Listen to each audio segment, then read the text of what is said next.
Good.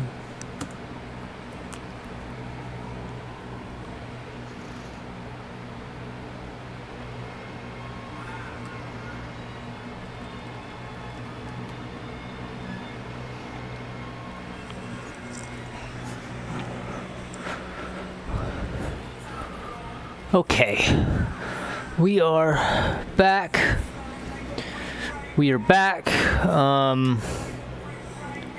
Let's see. I'm going to turn this down just a slight bit so I can think on myself.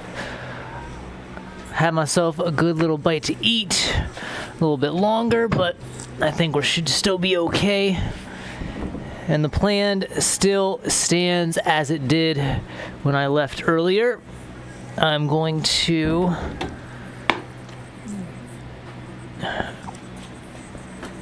begin once again trying to get these leather pieces on so that we create some rudimentary musculature as well as a limiting factor on some of the limbs, joints, and other bits. Okay, the real focus is going to be how do we get our shoulder and our hip to not only affix itself to the upper limbs of the leg and arm sections, but how do we do it in a way that allows for good articulation? Because that's the main factor here. We're trying to get as close to good articulation as we can with what we have presented here. If we can get it conceptually, a good concept makes it so that the idea, though it might have legs as it does now, or as I believe it will have, it provides it a little bit more room to, I guess, walk, in both the literal sense and in the metaphorical sense. Because, you got to walk before you can run. And I would definitely like to run. Because I think the grander idea of the half puppet and the actor head for this character is where I believe, or at least where I hope it to be going, or at least that's what I want. So we'll drop our camera down just enough so that we have an area right here to focus on. We will change our part to 2. And we kind of did this, which is luckily day, and now we are back onto this. Wonderful. So to begin, we got all of our leather here. We got our water so that we can mold it a little bit better. Going to need a hammer. We're going to need this. I just don't know if I need to turn it just yet. So where's the good first part to start? I think where I would like to start is I want to finish the spine. I think that would be a good start because I already started working on the spine before I left yesterday. And if I can get this secure right now, I think that will put us in a better area to move forward. Or it will make it a little bit more difficult for us to move forward because then we have to deal with the spine being affixed. I think the benefit of having it fixed is going to be, actually, because I can't unaffix it now without ruining the, I guess, lock that has been set in there, and that lock is very important. I want it to be able to move that way, and it can pretty well. think the next step is probably to take leather strips and wrap them around. So hit this point here and that point there, and then move crisscross on crisscross on opposite sides. So first and foremost, let's get some strips. Is that going to be long enough? Nope. Okay. I might have just cut those strips way too small. We might have to cut out some longer strips out of this piece, which means I need the X-Acto knife and our board here. I will also need the straight edge. And why not a pencil? And why not a pencil? Okay. I do want to reorientate,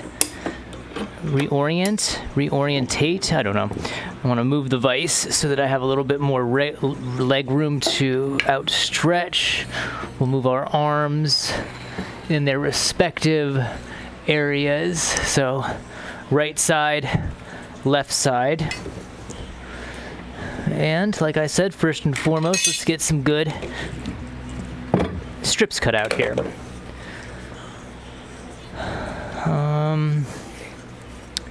Yeah, we'll just do it like this. We'll clean up this real quick. Get rid of this little tassel on the end. Come on now, please. No?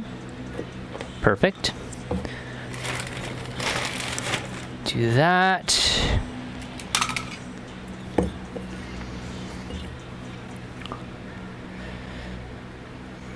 We'll get some strips cut out. Maybe a little bit wider. Yeah, that'll work.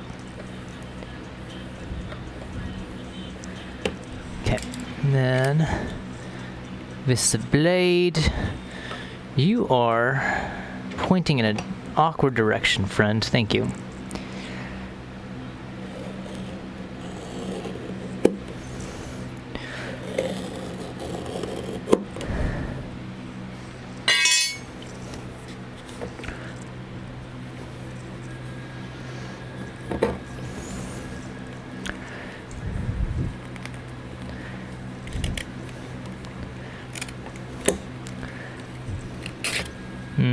Come on, I need you to stay in the groove that has already been cut.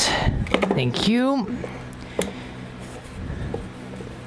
And we will slice that right there. There. Really? What's keeping you connected there, friend? Come on. Cut it off right there. Okay, that's a good strip. Is that going to be enough to get us around and down?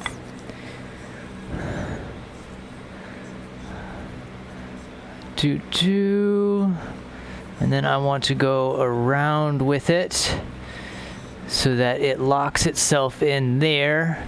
It allows for some turning that way, some turning that way. Kind of hook it on about right there. If anything, I could get a little bit more torque on that side. Torque on this side. That allows some movement there. Torque that way and that way. That way and that way. I like it. I think that's going to be good. Okay, let's get a secondary strip and basically do the same thing. So this was our stop.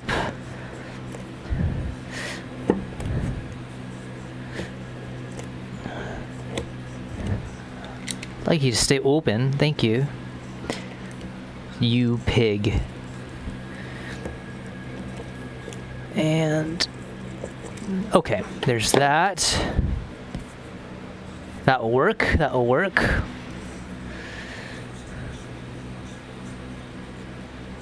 Because it doesn't need to be the exact same length, I mean same width. It just needs to be close. Get our straight edge on there.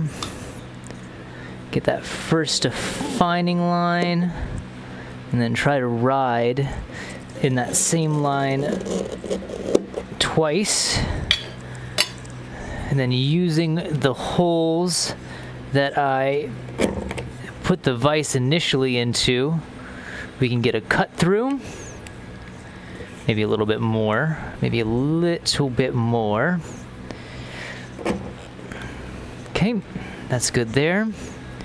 Get our knife in there, and then we should, in theory, be able to follow the path that we initially cut without traveling out of it.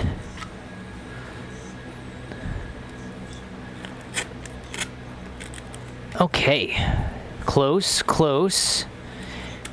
Cigar, lovely. So now we got 2 strips.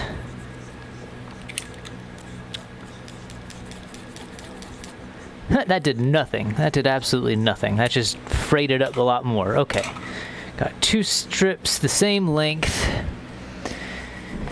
And so that is where it sits. I'm going to do that on that side, that on that side. So first thing, I'm going to pin both of them to the bottom of the hip joint here. Where did I put my pins? There's my pins. Is that a bunk pin or is that a good pin? Good pin. Good pin. Okay. Those are good. Hammer. Take our hammer. Go here.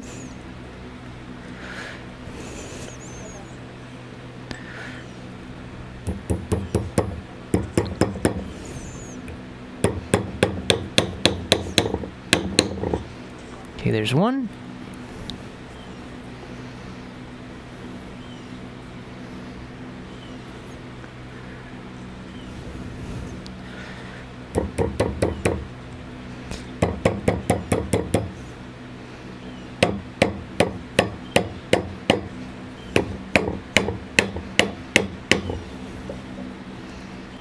Wunderbar. Okay. And then, like I said before, if anything, I might be able to... maybe not. I was going to cut off this extra bit of leather up there, but I don't think it's terribly necessary. So that's going to go like that. Across. Probably better to go across and up. Like that. Can we get a little bit more pull to it? If we go like there, and then we go like that, or is that going to be too restrictive? Because now there's no ability for turning. There's that, that, and if it's like that, it's still kind of locked in, right? There's a lot of tension on that side, not a lot of tension on that side. They are going to 2 different sides though, so maybe higher up was the better option. So we go higher up with it. That's where it sits. And then we want to be able to turn. Fortunately, it's not. So that keeps it from falling that way, but it wants to also fall that way. Can we do it like that? So now it can't fall too far that way. That way, that way.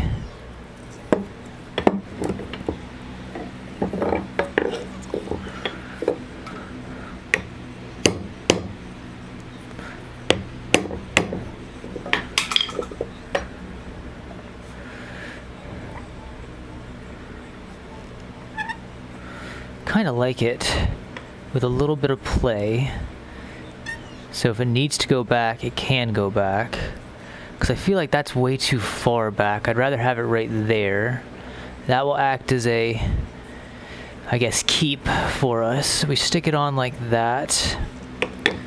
Stick this on like that. Go low with it, maybe? Go high, go low. And then we have that. It's not going to fall forward. It can still rotate back.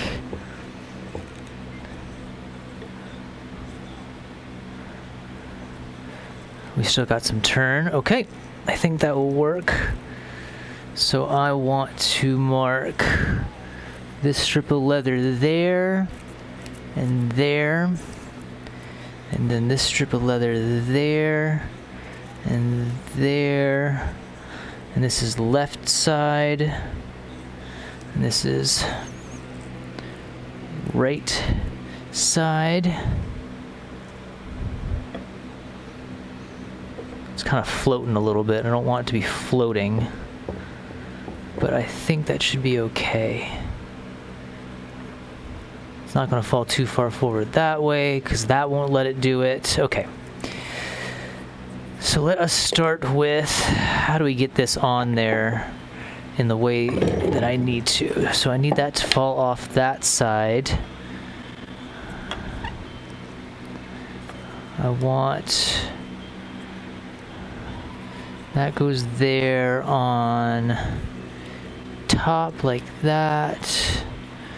That comes around down there like that. So let's start with our right side, right, yep. That will stick there. We'll put a pin in it. Where's my pins?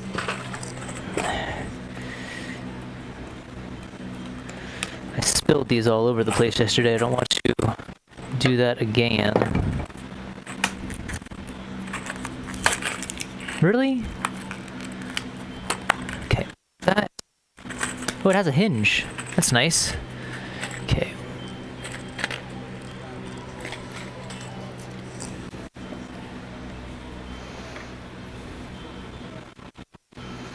I want it there. I want that. Right there.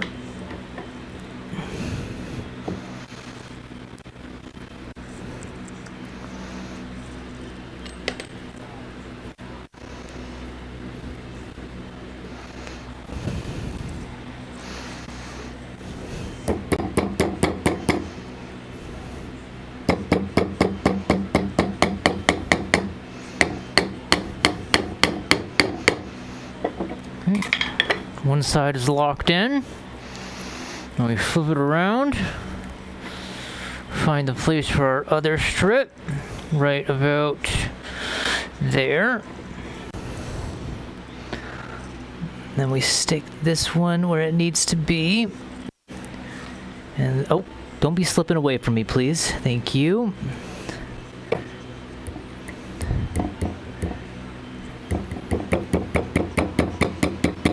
Love to get my fingers out the way, but they kind of have to be there. Nope. Come on. I need you to just...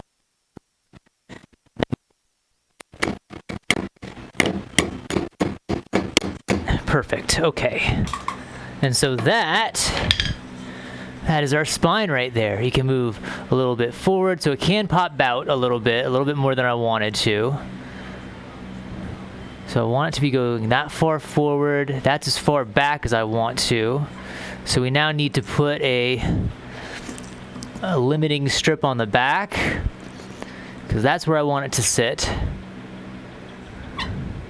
That's how far back I want it to go. It can turn. It can turn. I almost want to put another... No, I think that'll be okay. I think that will be okay. So I want to do a small strip down the back.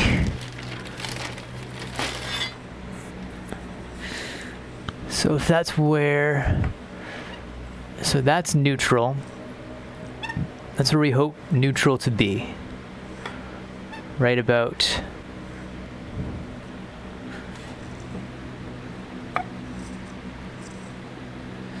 there. I would have liked it right there, but So that's as far back as we can go. And we just don't want it to pop out like that. So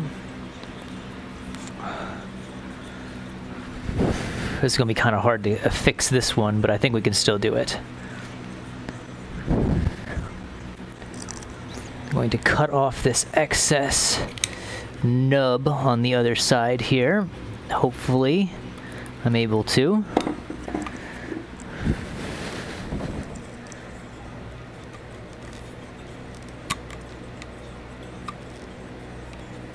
Just to give us a little bit more area to drop this other strip right in the middle instead of off to the side. In the same basic place where that first strip is. Now that I'm looking at it, I think it would have been better, probably, if I would have, with this first strip right here, done the second strip at the same, well, if I would have made it one continuous strip, I think that would have been a better application. So, I'm going to stick this guy. See, now it becomes hard to find a area in which I can get a good, firm whack on it.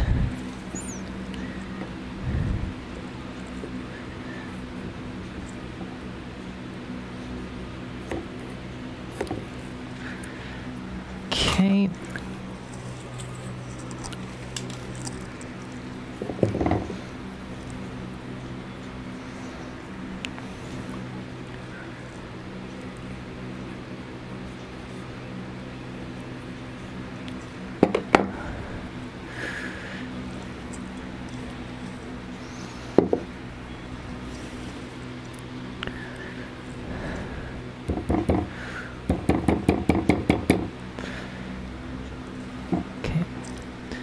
Stuck in there.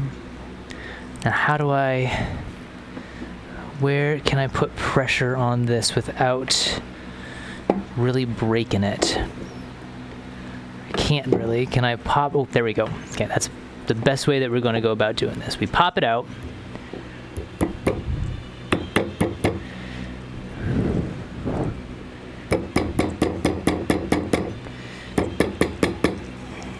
We affix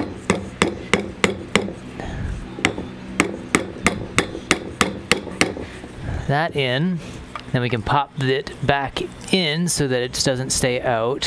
So that's as far back as we want it to go. That's kind of as far forward. Do we want more bend forward? Like, we want to be able to bend forward possibly, but we don't want to bend farther back than that. So we do want to go there. And then if it does bend back, that's as far back as we want it to go. We want to limit as far forward probably to about there. And that seemingly holds it in place. It's a little wobbly.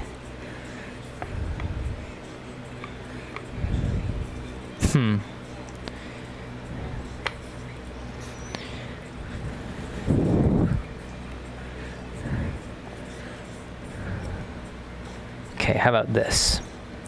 Go back to that idea that we did. I want to be able to go... How far forward do I want to go? I want to go that far forward? Is that necessary? Could we use that for the hips and just lock it in place the way it is? Could the hips be our main rotation forward instead? Or do we want to have a little bit of spine rotation? Because that's pretty far. You know what? I think I like that. I think I like that in the way that it is. Stick that there. Get myself a pin.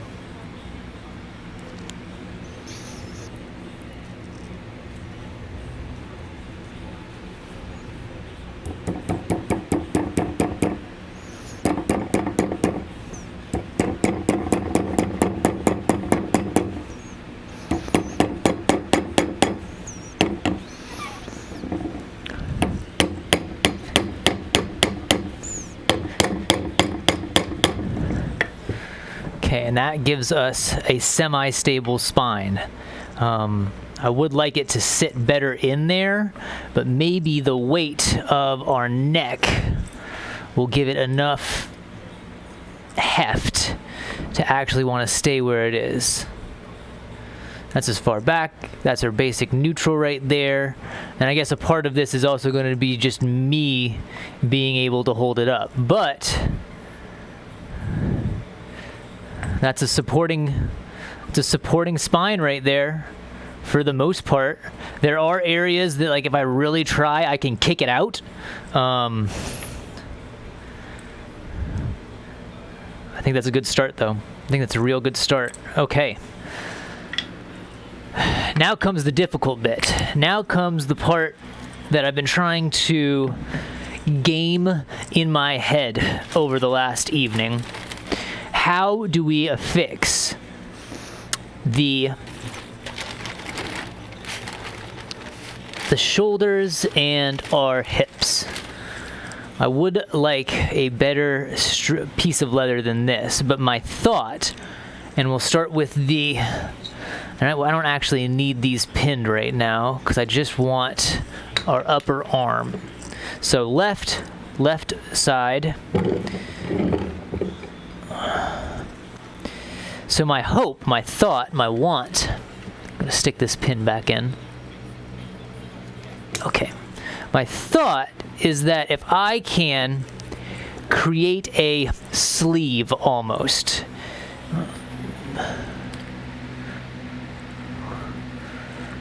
going to just give us a little bit more malleability here. What I think would be nifty is if that we had something that basically attached on top there, and then instead of just wrapping around the part, I intend to actually cut a hole to feed the part through. I don't think we're going to have enough on this piece, but we'll give it a shot. We'll give it a wang dang and see if we can't get close. So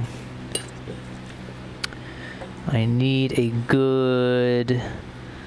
So there is our straight line going that way. I'm going to try to cut the same kind of thing like that. I guess I could just fold it in half. That makes a lot more sense.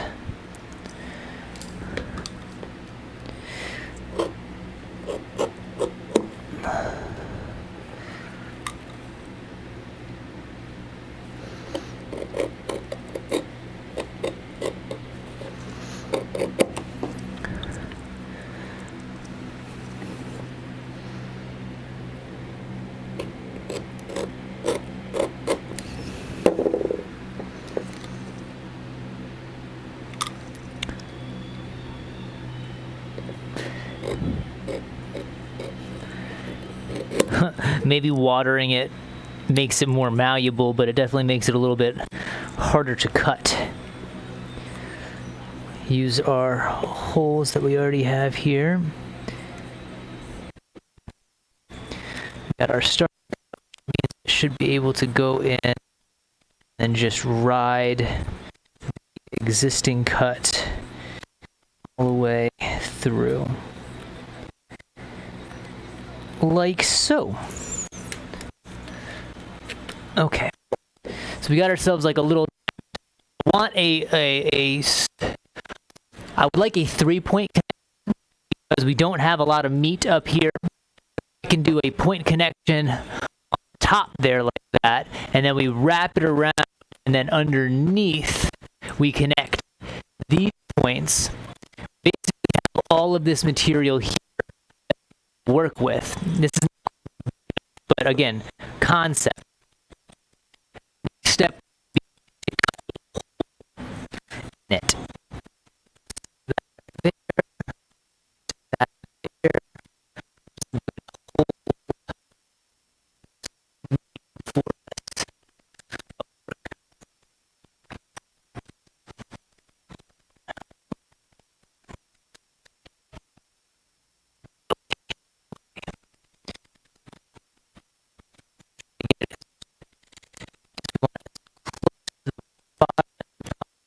Can.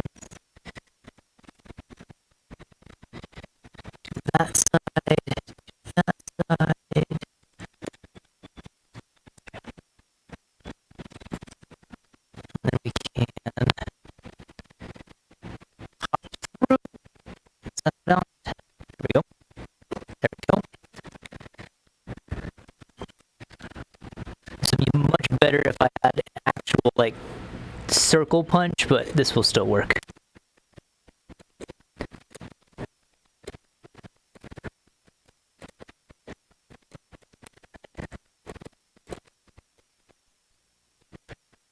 That have our initial hole there. I should be able to. Maybe it won't be as easy with.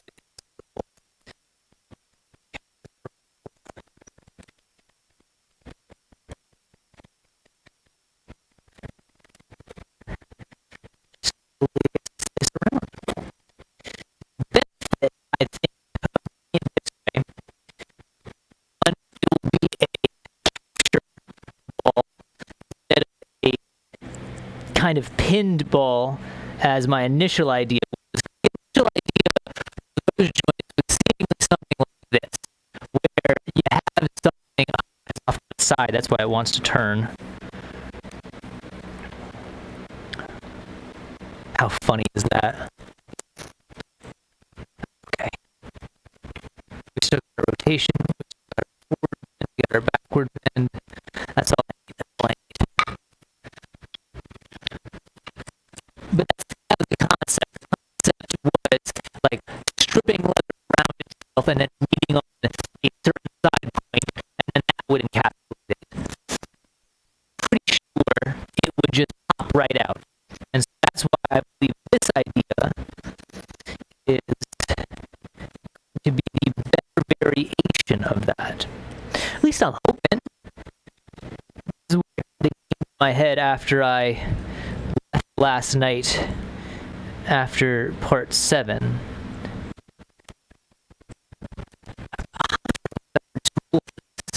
What about that one thing? It was nice and curved, and it had a wicked blade to it. Yeah, whatever this is.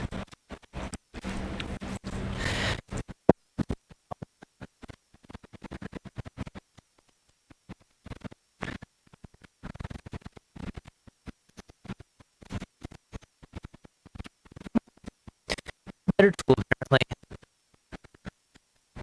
Okay. Let's do it this way.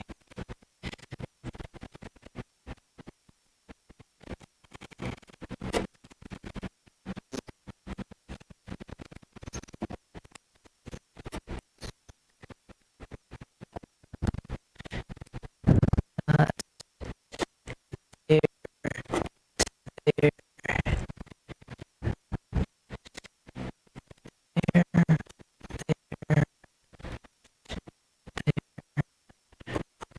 that.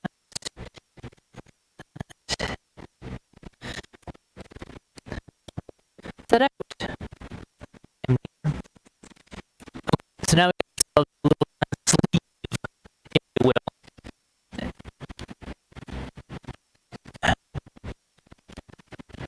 It really is thought I was going to pull that.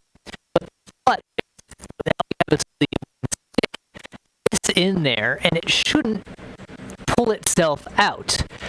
Hopefully. That's what we're hoping.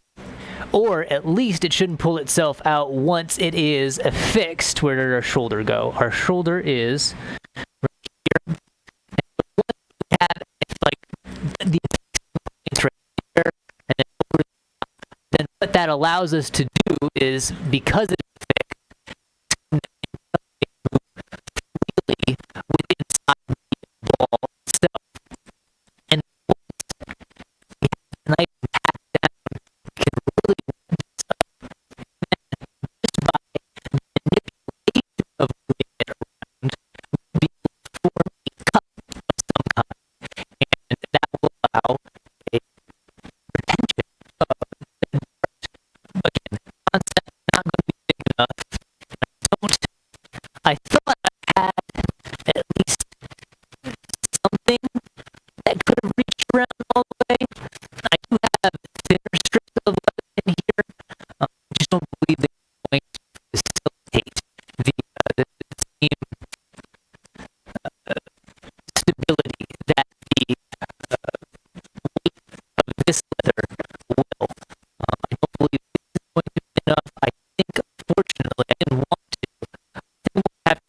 bigger squares out. I wonder, do I have a secondary blade few in here? Because I'd rather have something nice and sharp to be cutting with instead of dull, because that's real. Stick that in there, and we'll find out. Hopefully, this is one of those that has blades retained on the inside. I cannot remember. It's lovely. But you know, I have not flipped this blade around yet, so it looks like that is a fresh blade there, so that will work. Stick that guy in like that. We'll put our fresh blades back in. Did I put this in backwards? That's right. Stick our body back on. Come back here. Get our screw. And we will put our screw back in.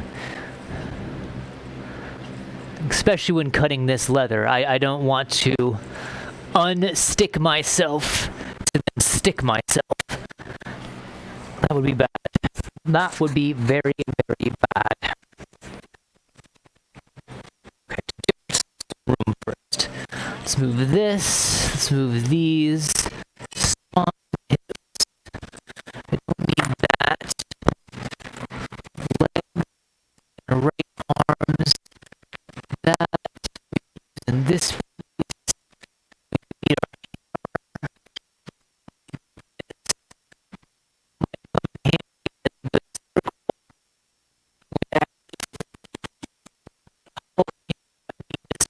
Tie. Okay. That's there. It did drop. I wonder if it actually came back up. Let's see what this says. Dropped, disconnected, dropped. Fantastic. I'm so great.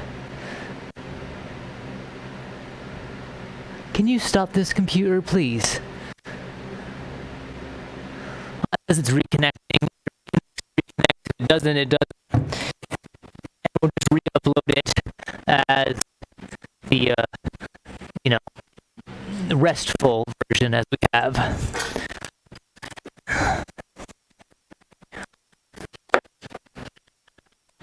Okay, I want some good squares. I'm going to need some good squares. I need a lot of, not a lot of material, but I need enough material that will flip over in the way that I want to. So maybe I can cut this end. Oh, you can't see it, can you? Okay. There's this nice end. So I can't see it. Yeah? There you go. So there's this nice end bit here. Nice end bit here, and I believe those are going to be a good starting point. So I'm actually just going to cut all of this off, because if I section it like that, is that going to be enough?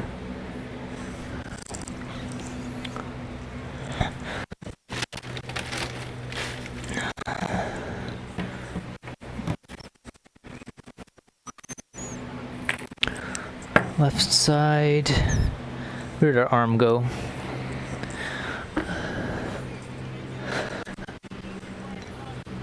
Okay.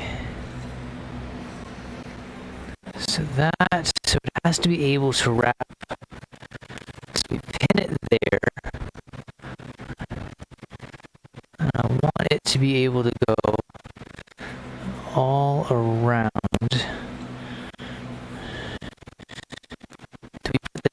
Triangle there? Do we put the top of the triangle on the bottom? And then do we put the two points on top? There, and then there to there. Our hole goes through there. And then that will make it move. I guess we can always reduce if we need to. I'd rather not waste this leather, but I really like this project, so I'd rather have a good standing for it. So I'm going to cut off this kind of polar bear looking area right here. Where's my pencil?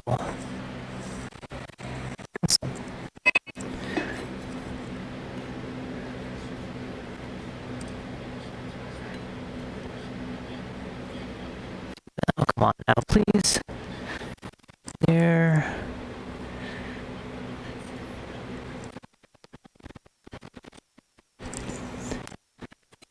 There.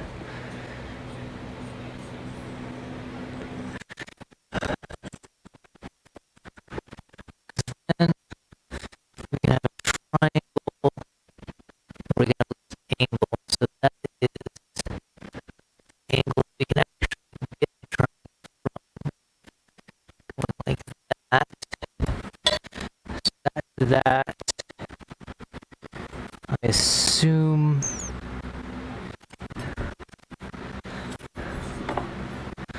God, I have to hope that's going to be enough.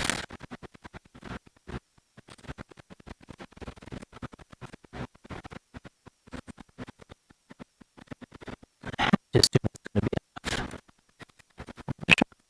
I'll give it a shot.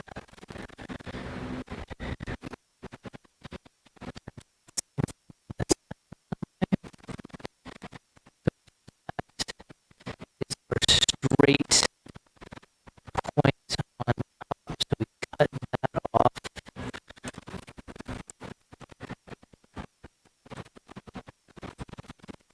And then we would cut.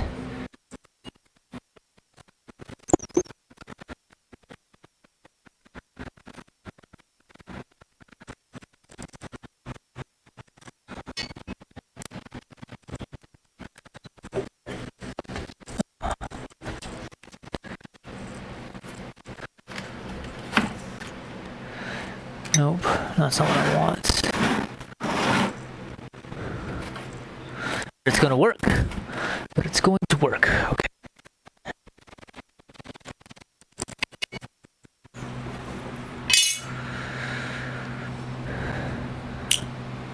Damn, thing. You just popped right open, didn't you? That was so funny. Okay, that needs to go. I don't know why it did. Well, I bet it just stripped itself, that's all. I just might have broken these things. Oh, no. Okay, they went back in.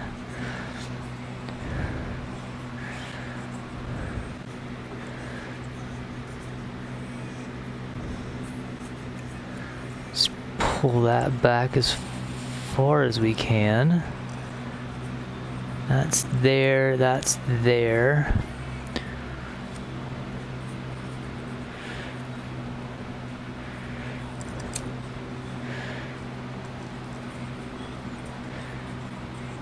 Okay, now I can find my angle a little bit better.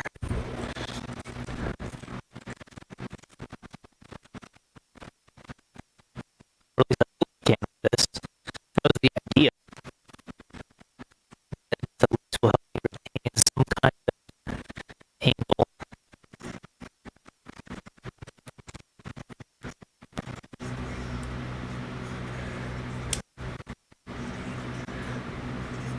It might be too far.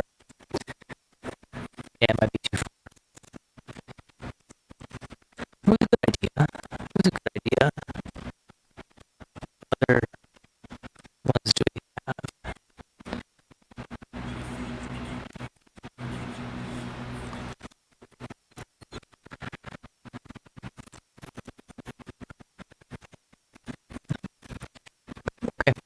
Okay. Yeah, it didn't work, but we'll figure out a different version. Okay. I want to do... What do I want to do instead?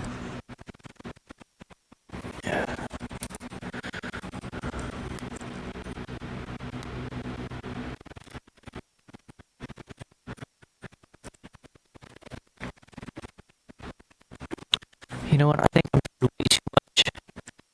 But just trying to make it perfect. That is absolutely unnecessary right now. Do that. To capture as much bad material in there. Maybe we we can go from right there to there. How does that look? Looks pretty decent. Go there to there. Yeah, sure. I think that works. So let's cut out our polar bear, and then I probably could make this a lot better geometrically, and so I think we might do that once I pull it off the actual slab here. So this is going to go back here. This is going to go here. Polar bear head up on this. Straight edge. Our first few cuts on.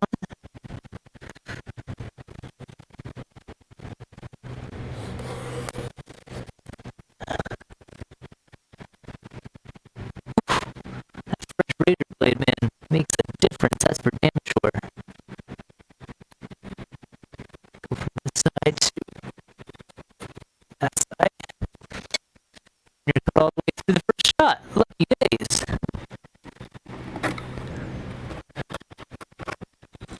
Okay, so we got our polar bear head. Let's see here. That's a good triangle there.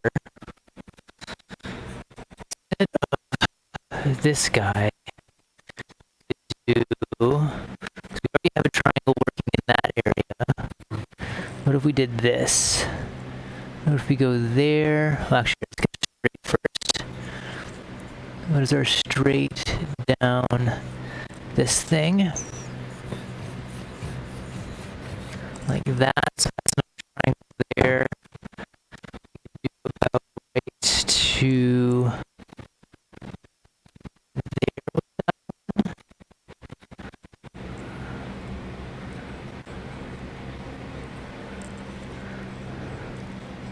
that seems pretty equal. Like that. You can only get two triangles out of it. Could possibly get another one on that side though, now that I'm looking. Okay, so let's do straight line on that side. Like that. We kind of already have a straight line on that side, and so I think we do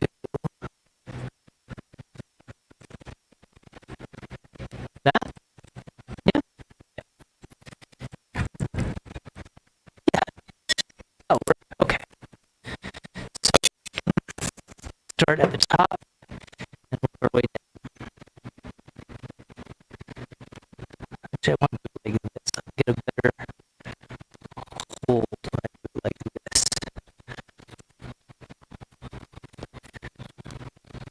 Put it like there, like that. Oh, don't move on me, man. That's the last thing I want you to do is move on me.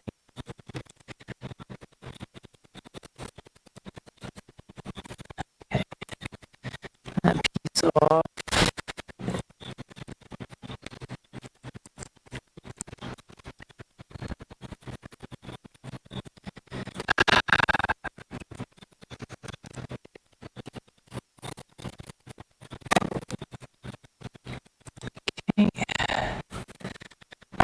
This side next.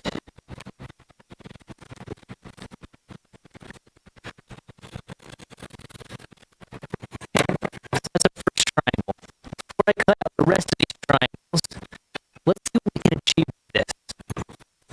Let's see how this ends up looking. So close that just in case. We'll move this back over there. Seat back over this way. Man, this particular stream has reconnected, unconnected, reconnected like 5 times at this point. We are just not hitting a good signal on this one. Okay. Let's do this. There.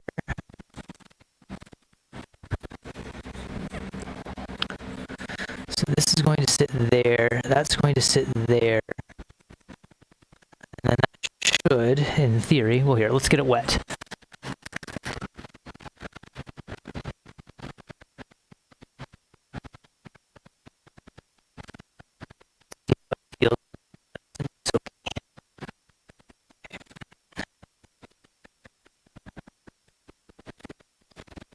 So if we there, and then that's going to pop through on that side, which means we can wrap those around there. That's able to wrap around that. I think that would work. I think that's going to work. Our circle on there. We're going to put our circle. Do we put our circle high or do we want to put our circle low? So it's going to go there. I'll put the circle about right there.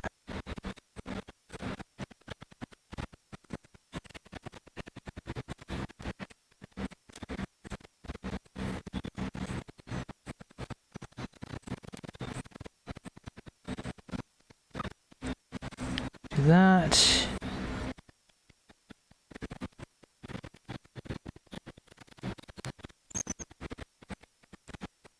Okay.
Really? Really? That's what we're going to do? Let's do one more good. No? Lovely. Okay, so we got ourselves a nice, deathly hollow. If this goes through like that, might be a bit too wide. We'll find out here in a second. Yeah, I think it's going to be a bit too wide. Need to cut it a lot smaller. To go here to here. It might need to be farther down track. How about this? Can we go there to there?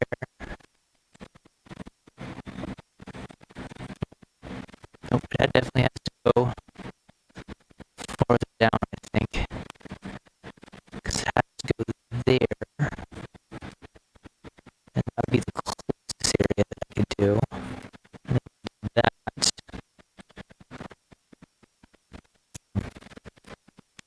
Because that allows all the movement that I want. So it has to be small. The hole has to be smaller than that, bigger than that. So this is a jump piece. We're learning. We're learning.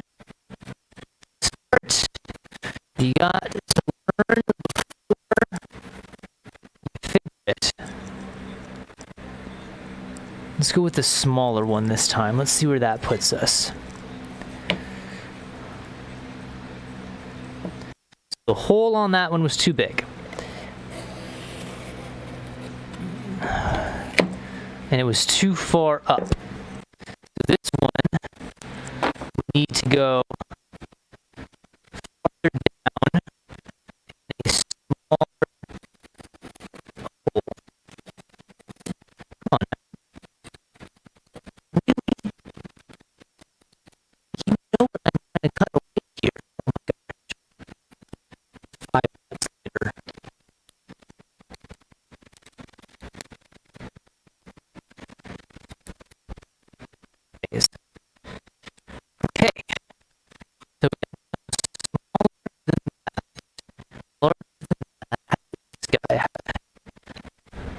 Let's try that. Let's see where that gets us.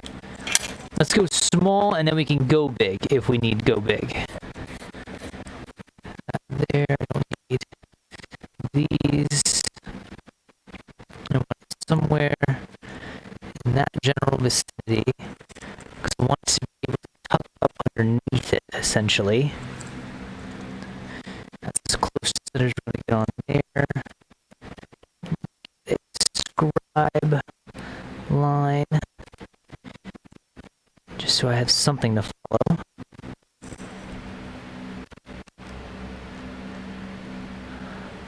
I can't even tell if the stream is even active right now.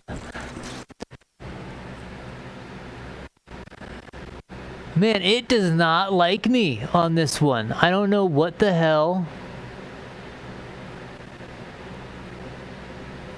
I don't know what the hell is going on the stream. Because me does not want to act like a live stream. That's whatever.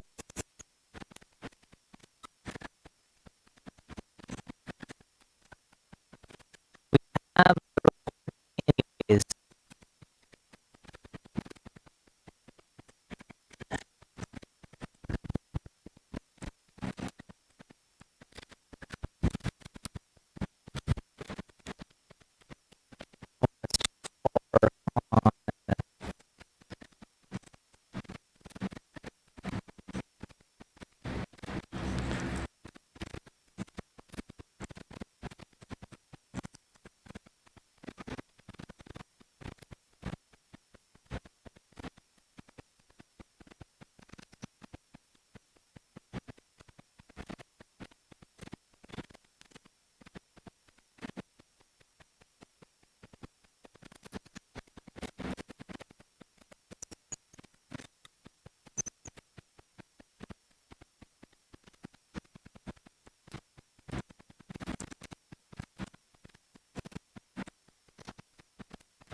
there. It's retained there. Can't rotate on that. It's big there.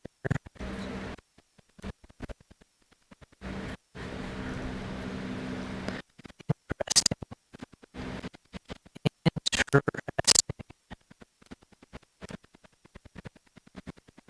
What about if we flip it around? With the low spot bottom of this. We put our high spots there and this.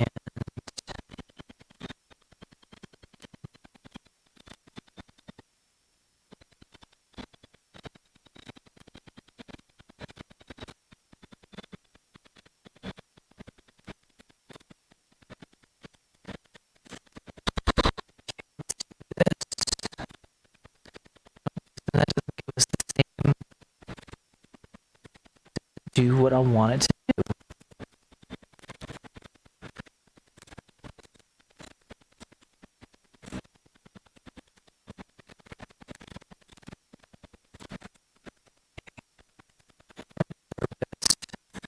I want to be able to move as freely as possible. It can't do that. It's going to fall right out. But if I just hit on,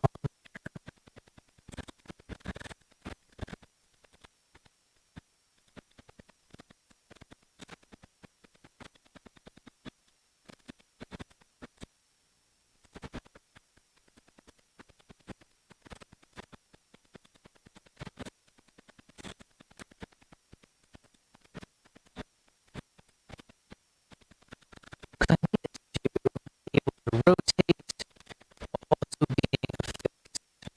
We can't really do that because there's not play around there in that form and fashion. What is our solution here? What is our solution?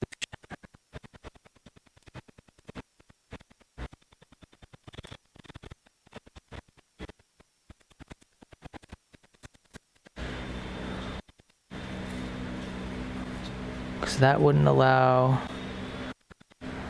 because even if it was like this, it can't really allow that. Okay. I guess my theory did not work.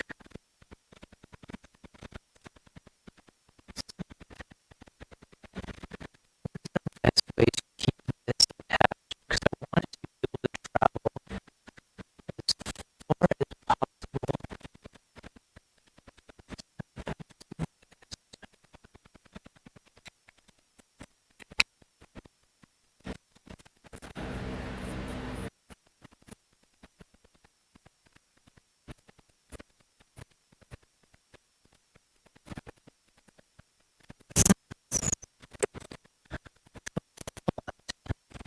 That having it no, because it doesn't actually make sense because it can move like this, but then it's restricted the fact that it's restricted. But it's getting around that.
stumped. Stumped right now because the idea isn't manifesting itself in the thought process that I thought it was. So how do we go about fixing that?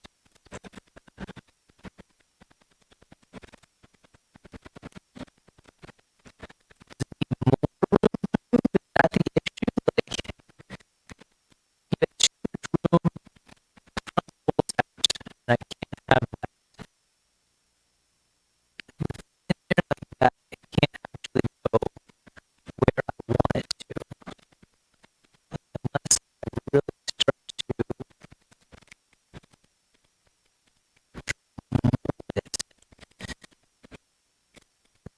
ways. I want to fold it stuff. Shiza. What is our other solution? What else?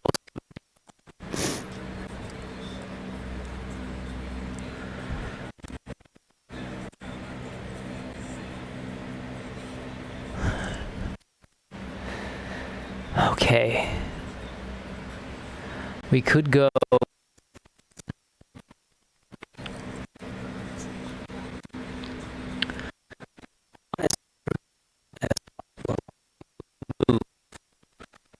being restricted. By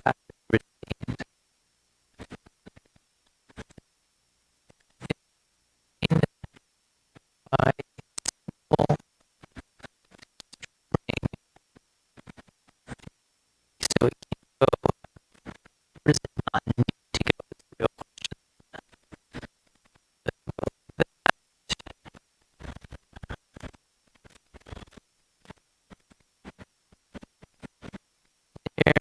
There. I'd like it to be able to go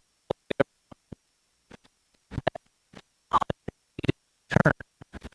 I don't think that's possible. So it's held in like that. It can go almost with this and you have a lot of slop on that.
Hmm.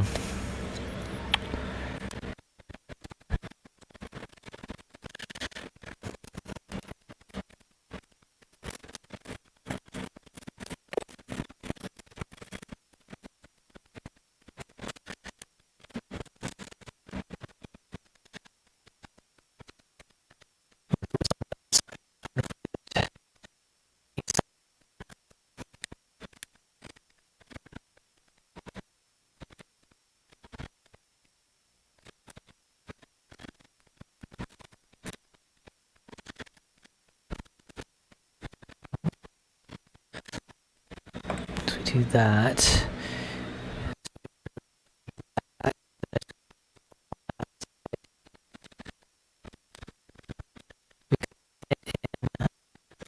This.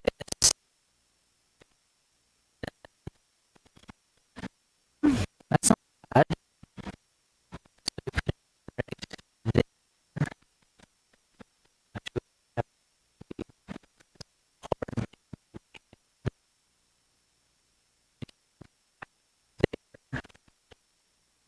there. Could go up. Then we're off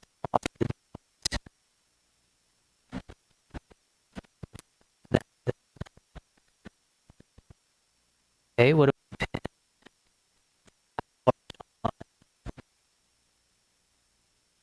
Joint up there. So we have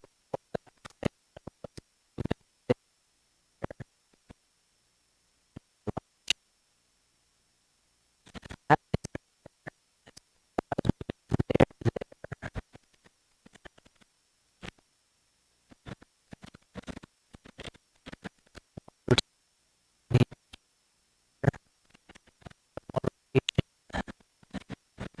there, I need to play there, but that doesn't stay in the joint, that pushes it out. Then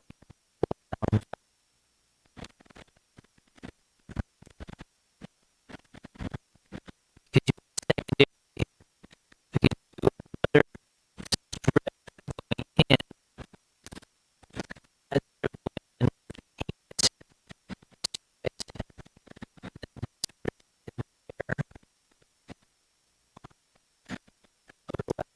kind of up there, far there.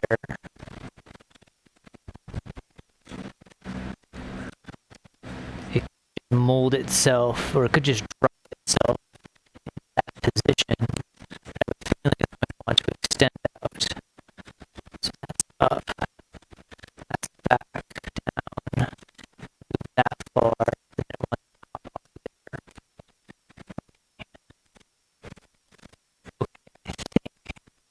I think I try it.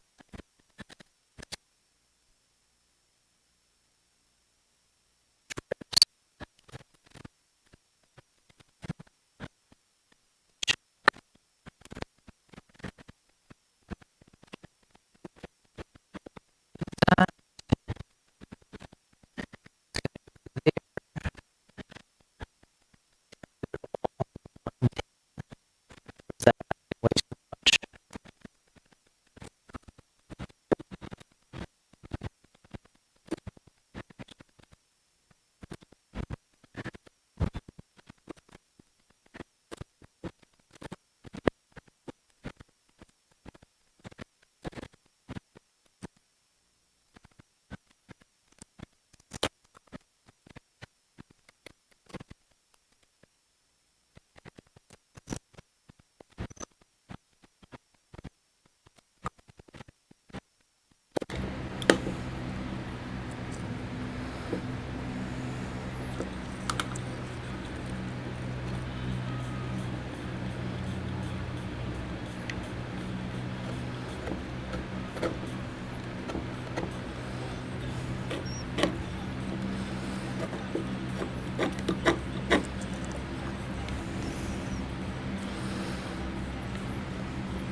Okay.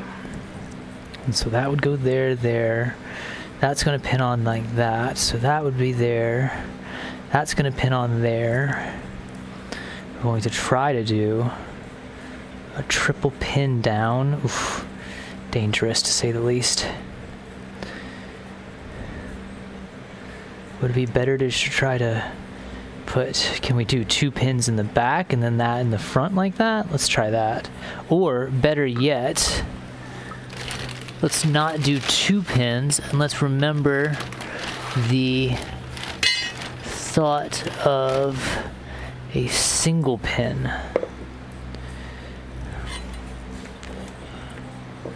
Let's see if that will work for us. Okay. See if I can't cut a thinner strip here. Well, that didn't work. Is that going to be enough? Would that be enough is more the question. So I pin that, and then that comes forward. And that just helps us retain the part onto itself. Come on, man. Stick.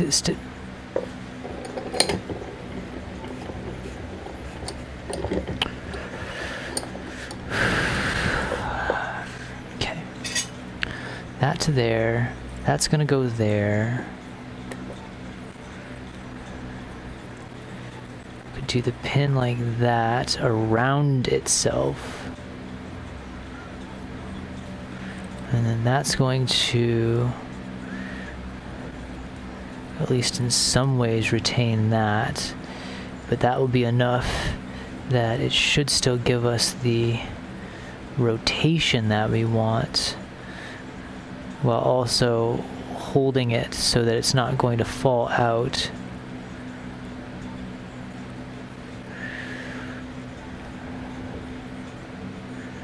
Yeah, let's give it a shot. Let's give it a shot. So I want to do the pin like this and try to retain them both. This is where we end up cracking it, I have a feeling, but we'll give it a shot. We shall be gentle. We should be very, very, very, very, very, very gentle.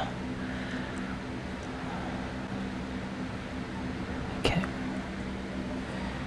Hamel? Hamel?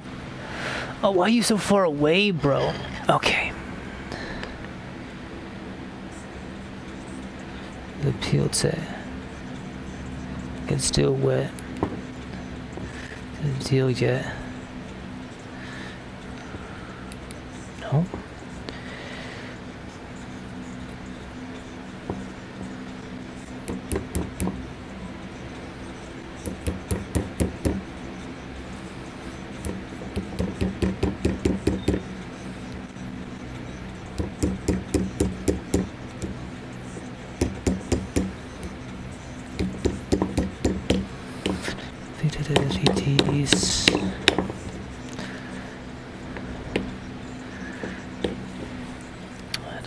It isn't named now. I don't do them named.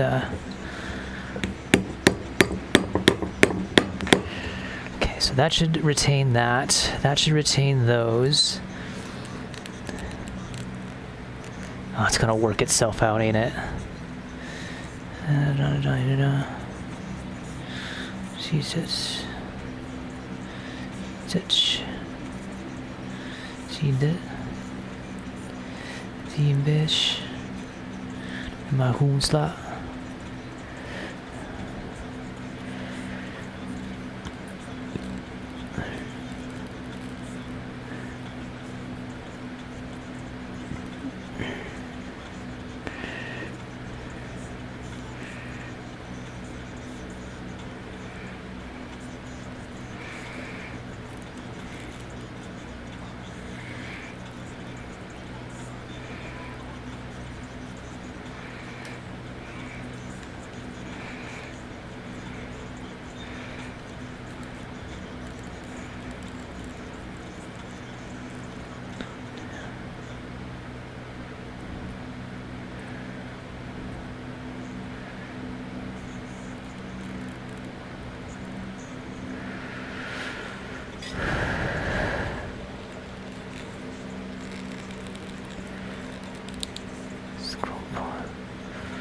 Was we had our own choice.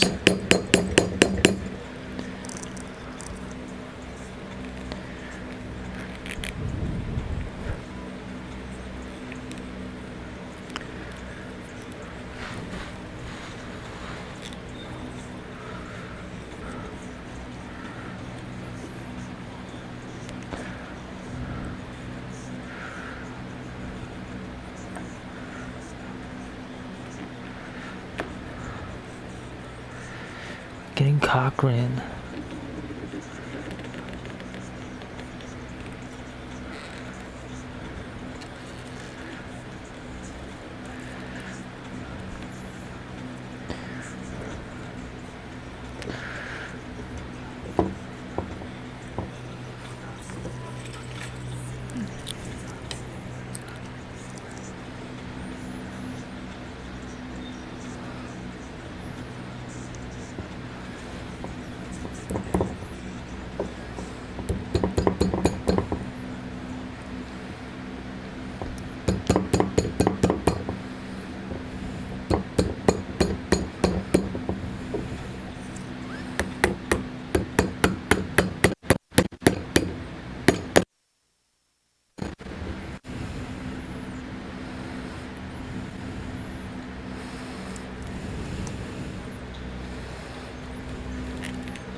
I forgot that the shoulder wood is really tough.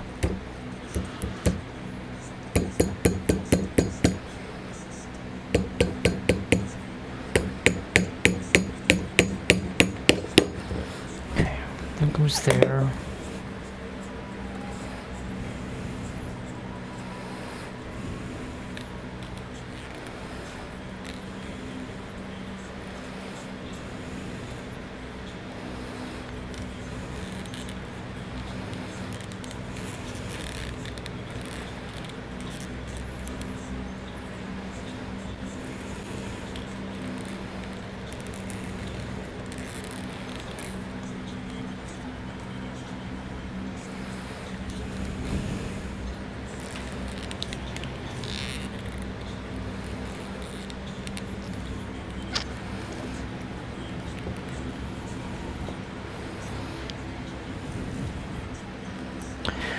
This seemingly is starting to feel like it's working, but there's definitely a stiffness.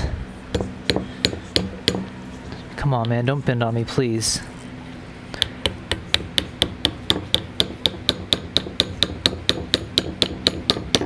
Damn it.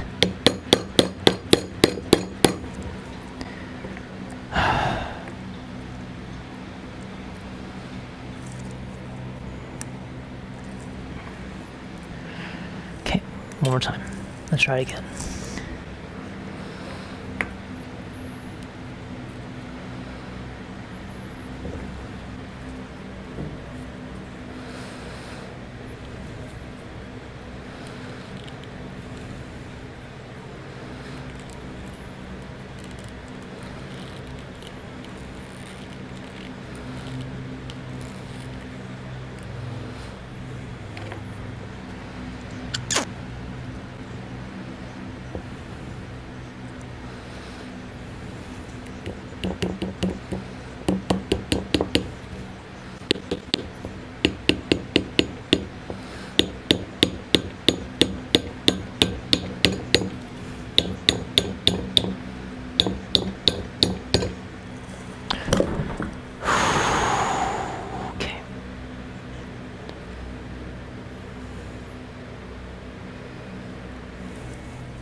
There's just this weird air gap right now. Maybe I just need to not think about it. Maybe that's just kind of what's going to happen. Yep, I think that's it. I think it's just going to happen. But if I pin both of them like that, do I still get my rotations? Not as good back. Still okay up. can't really get the down. I guess the important one is rotation side to side. Okay, what if I just do a single? What if that works? Does that help make it so that I still retain more? No, because then it wants to pop out over there, so I do need 2 so that there's something that retains that in.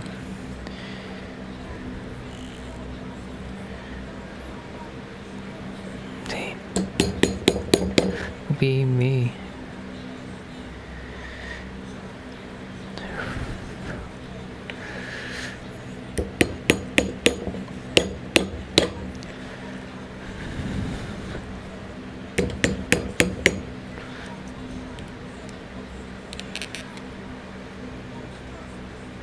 They're probably going to all work themselves right out, aren't they? Damn. Damn.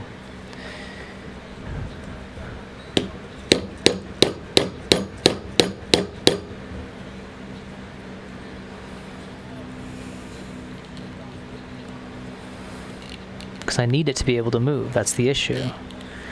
So it needs to be able to kind of rotate, then without pulling itself all the way out, though.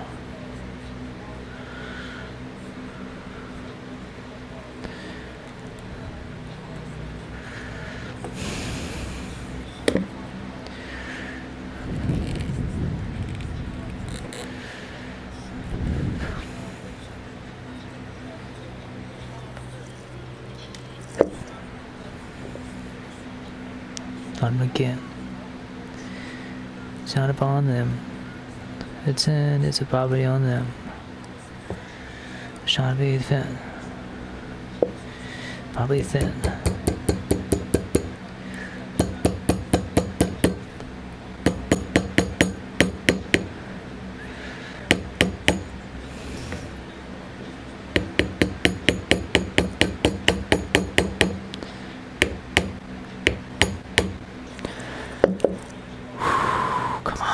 Stop bending on me, man. Stop bending on me. There's no reason for you to bend like this. Let's do that. Let's do the small side over the top this time.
That to back. What it did with me. 550.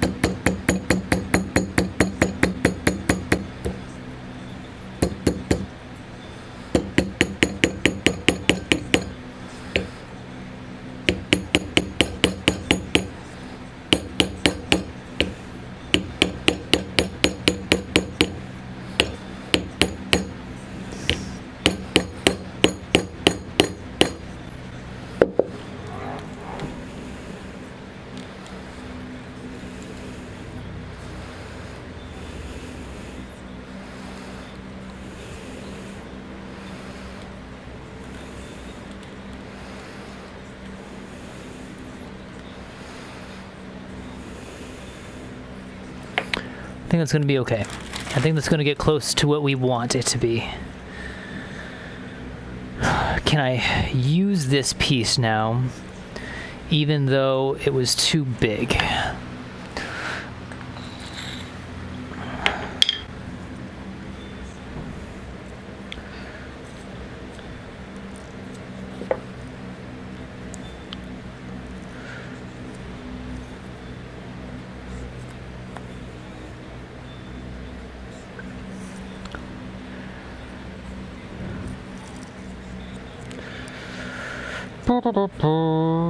You know, a little frustrating, but it's also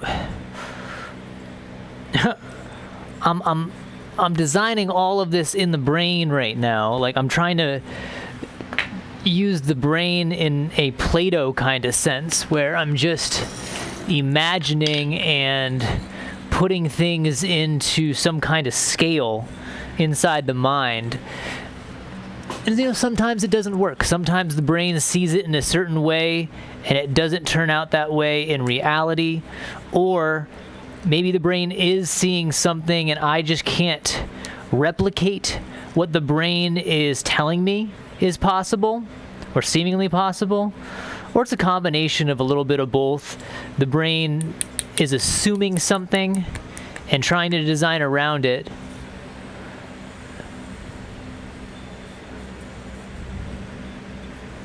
Is that the computer making that sound?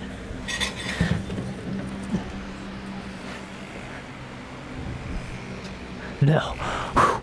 Someone's weed whacking. I was like, damn, computer, you are flying high right now. Whew. I got worried for a second there. And so I'm trying not to get frustrated. There are a few times where I almost just smashed the damn piece with the hammer there, just because, goodness me, parts of that were getting a tad more frustrating than I initially expected.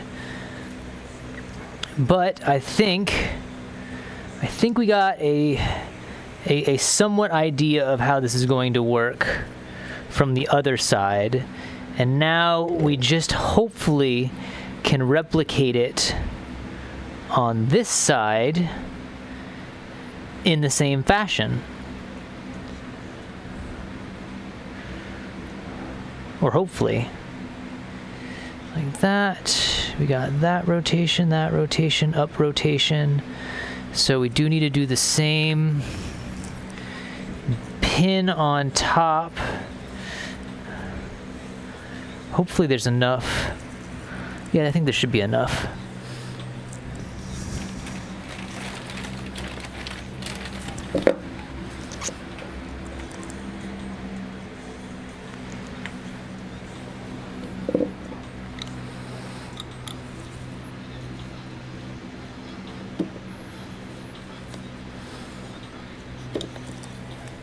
I don't know why I'm trying to do that when I can just take this and possibly just split it in half.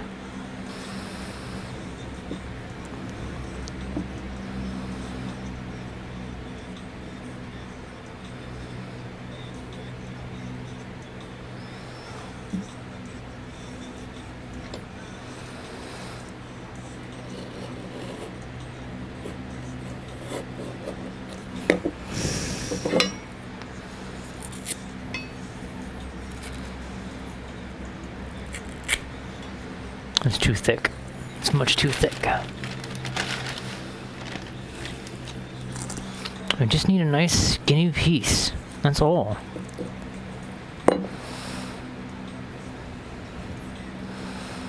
It doesn't go for a gosh darn jog every time I try to cut it here.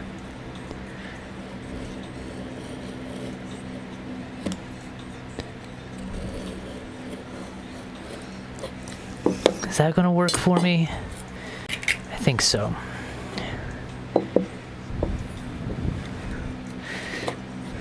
Cut that.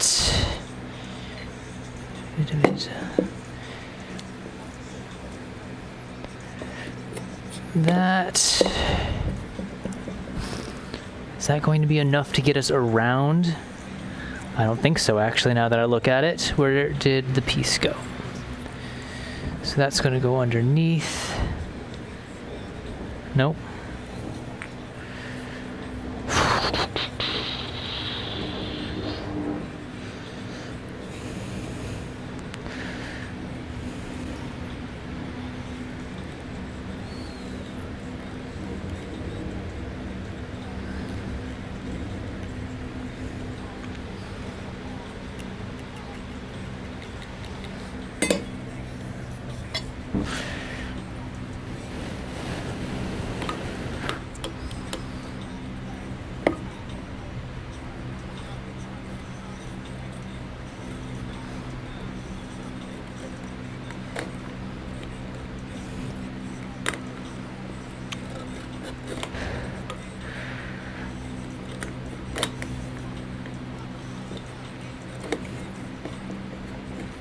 I don't rock fellas, I rock bitches.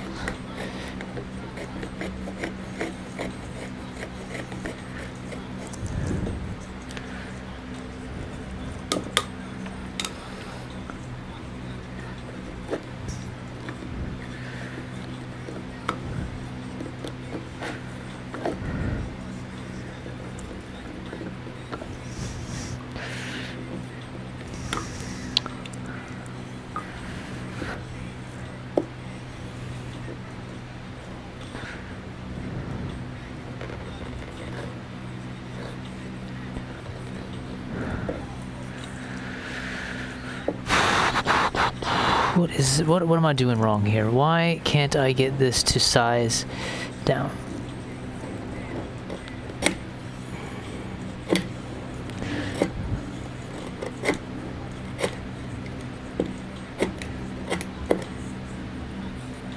Okay, come on. Okay. Is that going to be enough? You know, I was doing all of this and then I forgot to check if it was actually going to be enough, or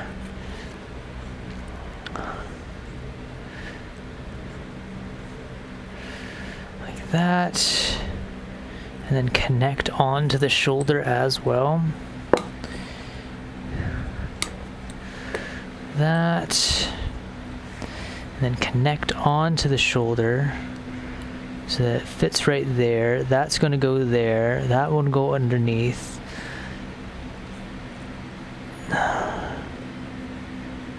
Yeah, I think that should work. Okay, so we'll set that first.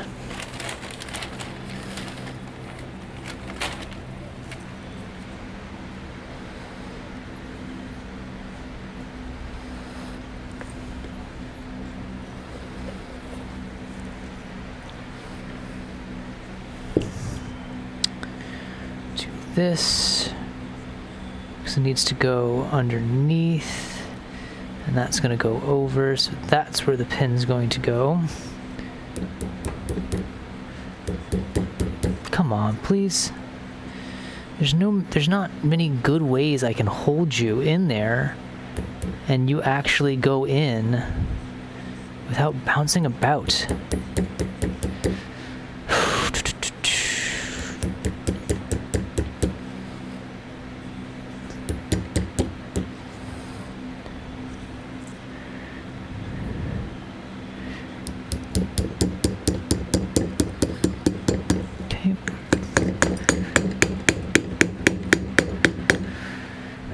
That should retain that in. That will get our little arms far enough out. Okay, the next step is finding out where this one needs to affix to so that we have a good amount of upper rotation. How far is our upper rotation there? So only up to there. So we only need to go to about right there. And if anything, it'd be better. Oh, goodness me.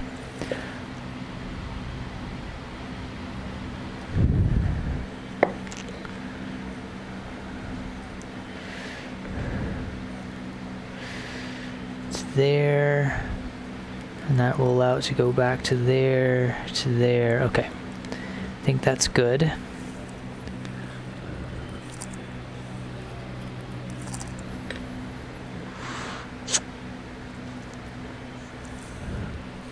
Thank you, glasses, for not falling off. I appreciate you.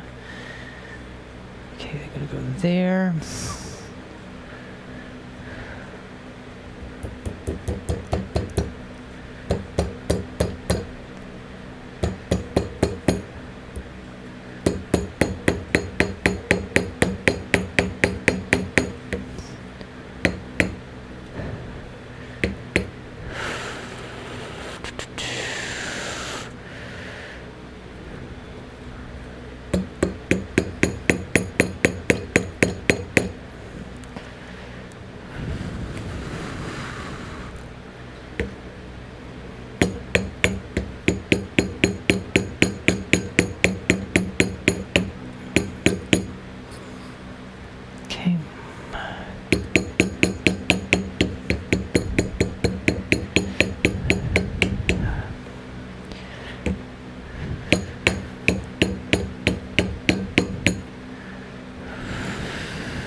Man, this pin bending thing is really, this is what's really trying my patience at this point, is my pins not staying straight and canting out. Can I fix them? That is something that I have not explored. Can I unbend them and try again? Or are they already to a weakened state that it is an impossibility?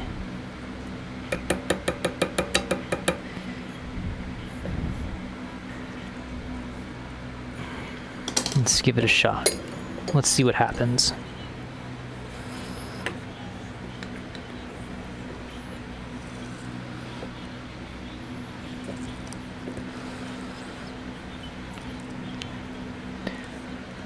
I don't know why this one piece, this particular piece of wood right here that I used for the shoulders is exceptionally tough for some reason.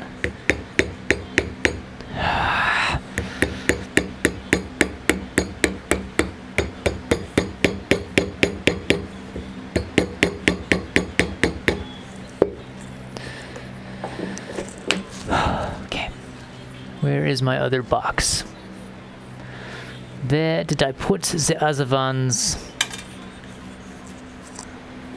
Because I need to bust out the next box because we're already done with the first box of upholstery tacks.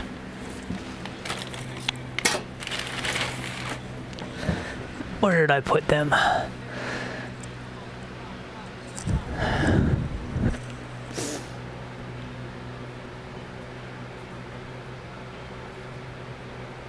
I don't know what's going on with you today's stream. I don't care though. I'm more frustrated than anything, so I can't be too angry about it. I don't want to add on to the already angry nature that I feel I'm exuding at the moment. And I'm not angry. Like I'm happy to see this start working out. It gives me a good idea of one, what I'm going to be encountering, and two, what I might end up having to fix in the long run. But I now feel as if I am falling victim to really silly issues.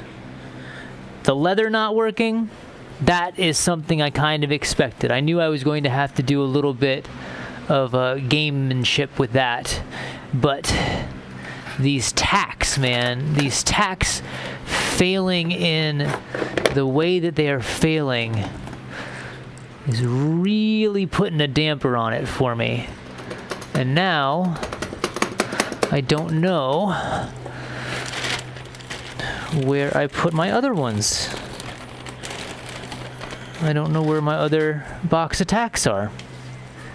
And that is going to put me into a stink of a mood if I don't know where those went to. Okay. Are they under stuff? Did I bury them? No. Did not bury them. They're not there. I know they're not there. There's no reason they would have migrated over to this side, so I don't need to look on that side. I don't see them in the general vicinity here, but I know that I had both boxes in here not one day ago.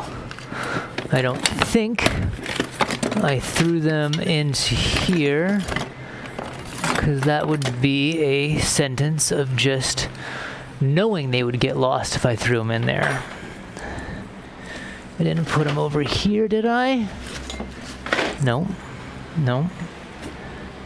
They're not there. They didn't fall into the cart in any way. Where did I put them? James, where did you put your stupid stuff? There they are. They were hiding. They were hiding. Okay. Let's give it another shot. We got 25 more in here before we will be forced to go get another box.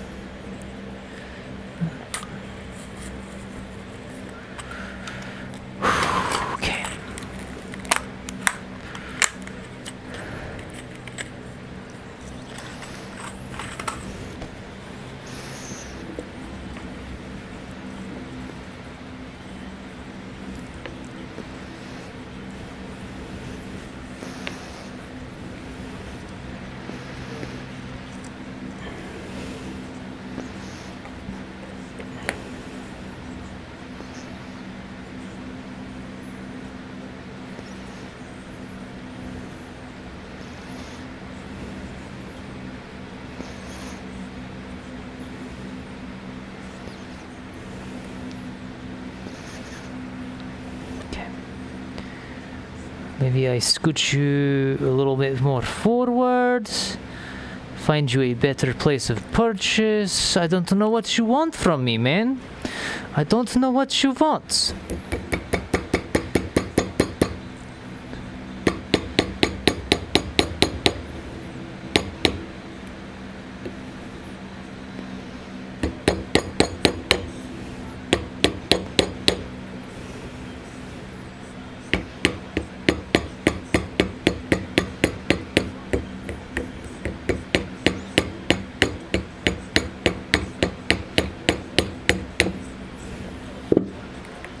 Why? Why don't you want to go in? What is the malfunction here, man? Why?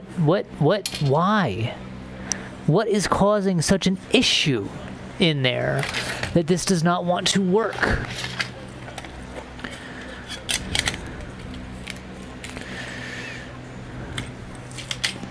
It's just wood. There's no reason that wood should cause this much interference in something going into it. It's not... It shouldn't be particularly hardwood. It's just random wood stock. What the hell?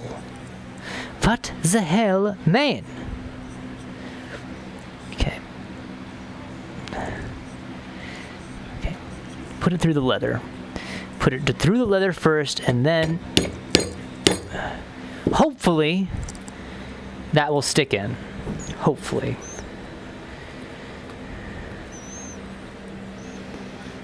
Does that give us our rotation that we want? No, not really. Because it's not where I wanted it to be. 1 second.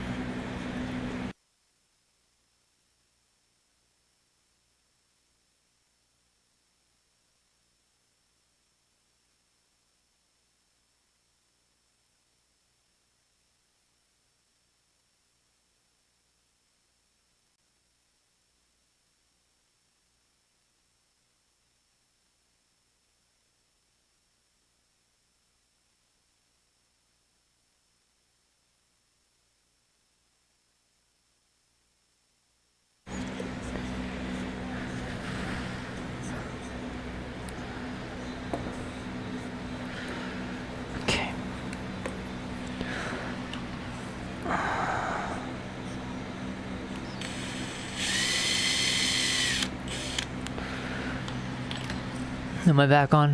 Yeah, I am. Not that it matters. It is a dead stream at this point, because for some reason something got in the wires or whatever it is, and it doesn't want to communicate with itself. Okay. Happy with that rotation there. Let's figure out our bottom.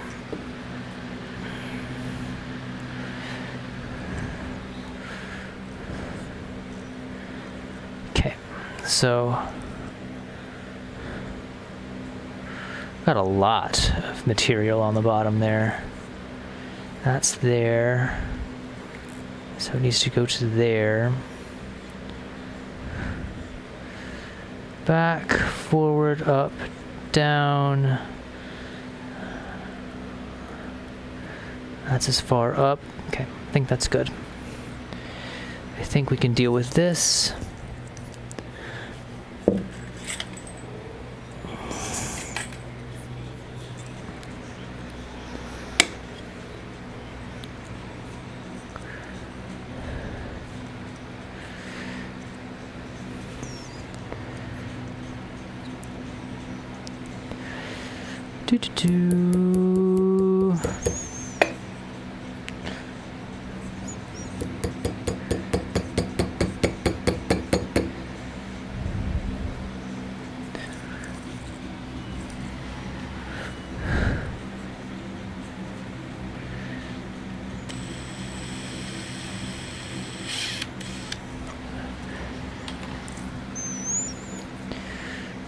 Punch this all the way through, and then stick that in.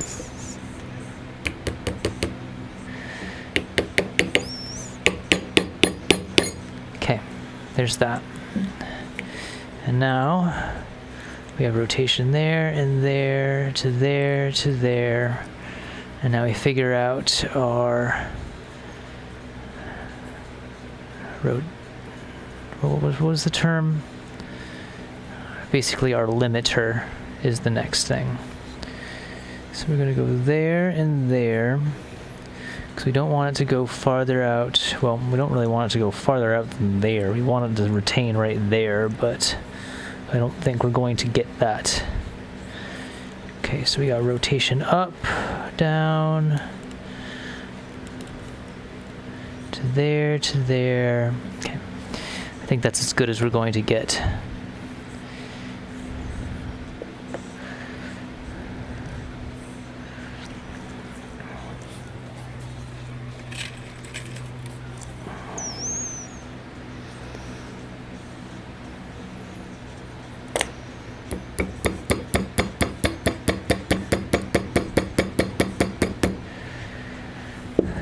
Is that through?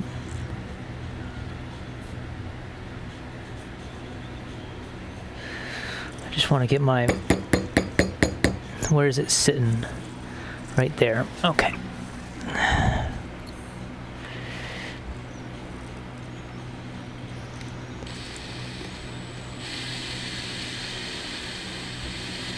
Apparently I just need to start it a little bit. That has been the issue the whole time, apparently, is I just needed to start it a little bit. So there is that is there, that goes down to there, hold it like this.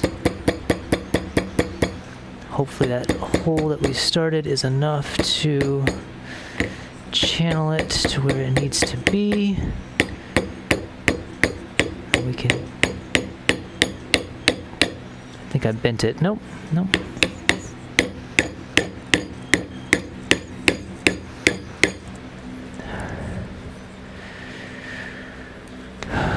And so that is our very rickety shoulders, or our very rickety arms at this point. But it allows for upward rotation, kind of like that, and kind of bring it in.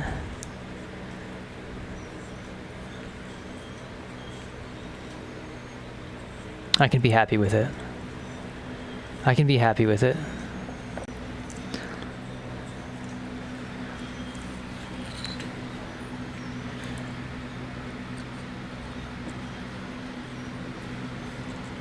I wonder what the weight of these arms is going to do. They're not that heavy, but they should at least find ourselves. So that's our neutral right there. If the hands are like that, we can move up like this, out, around there. That's probably more the area that it needs to retain in. Do a wrist retention. You can go up, down, around. We can move that way. Oh, that fell out. Okay, that is going to be an issue. It's just going to want to keep falling out, isn't it? Maybe if we let it set overnight, or better yet, maybe we try to convince it with some wood glue. No, because I need that to turn. Like, that's the issue. Like, that's the one issue here, is that these need to turn on their respective areas, and if it's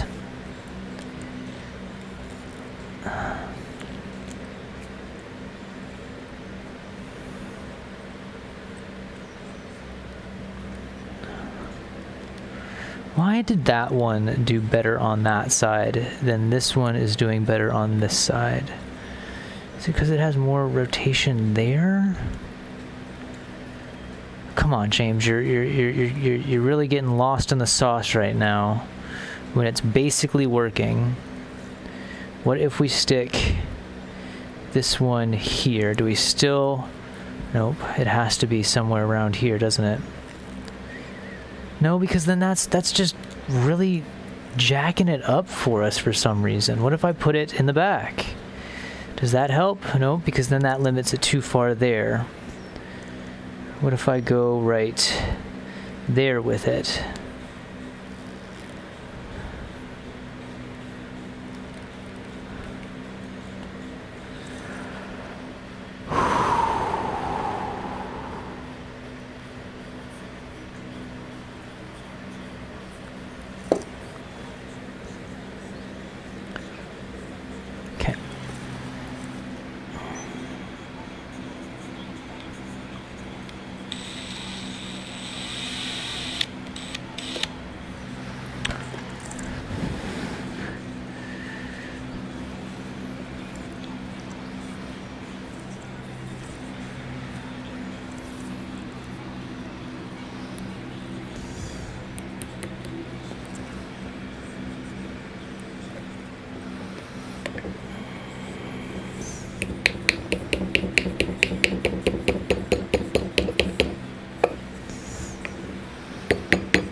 We still have our same rotation, basically, but that's working itself out just as quickly. Shoot!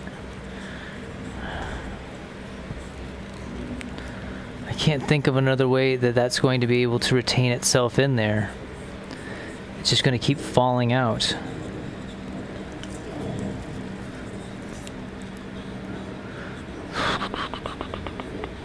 What is our solution? This is the issue. What is the solution?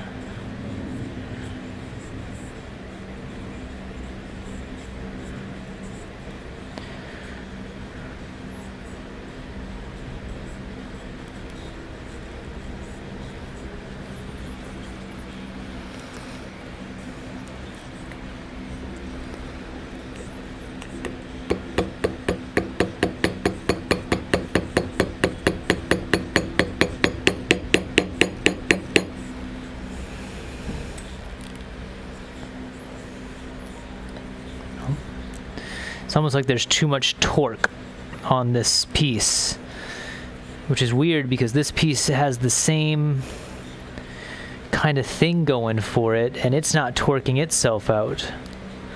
Why is this one torquing itself out?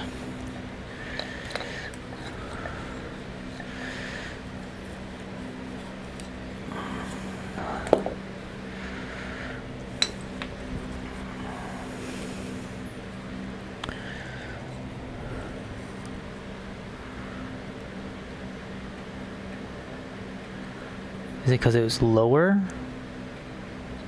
No, because it seems that they're in the same... No, I guess Okay, let's cut another triangle. Let's see if that's the issue.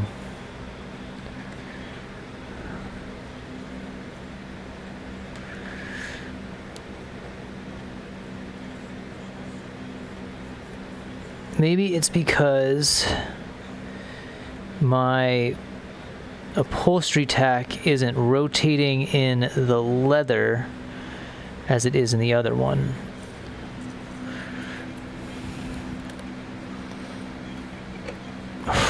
Okay. That's a bunk tack.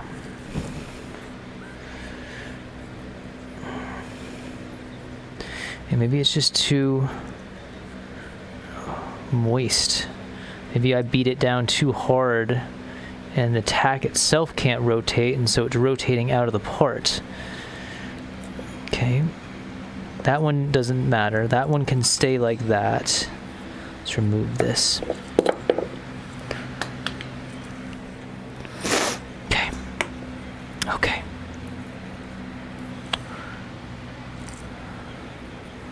Let's try the same piece. Let's see if that's the issue. Let's see if... Well, this makes sense. Did I have it on the wrong side in general? No. That's right.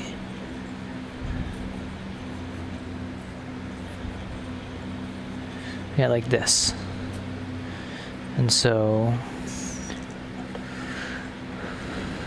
that goes there. How in the hell?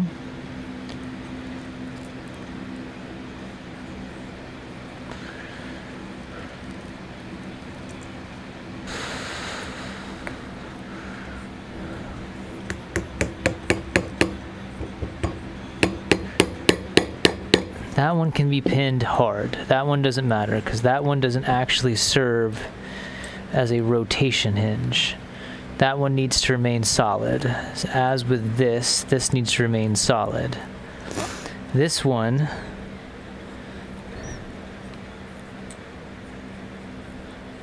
so no, the pin in that one still works its way in the same fashion.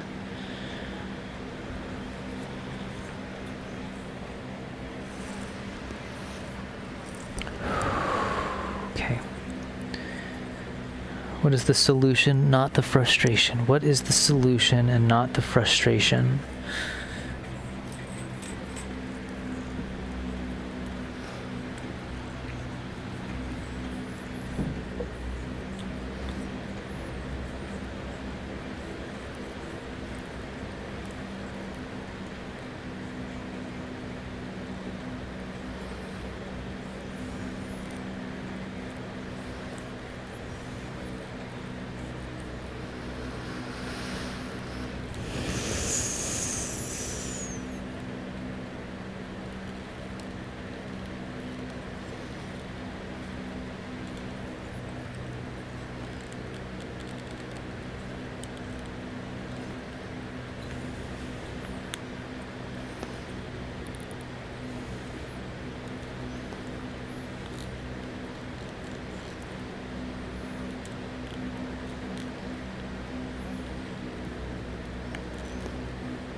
Stick it back into this.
I'm gonna put it there.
is this wood made of?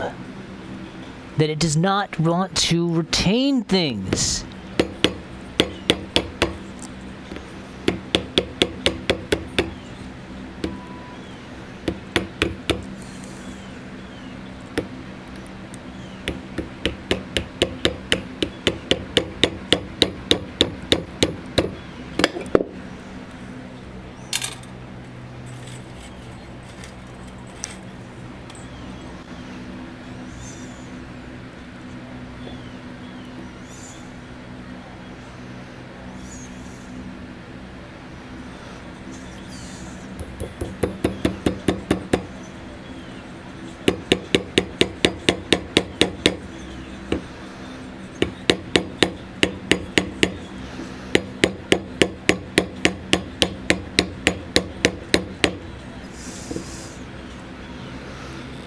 And of course now I can't even get that out because it's in there.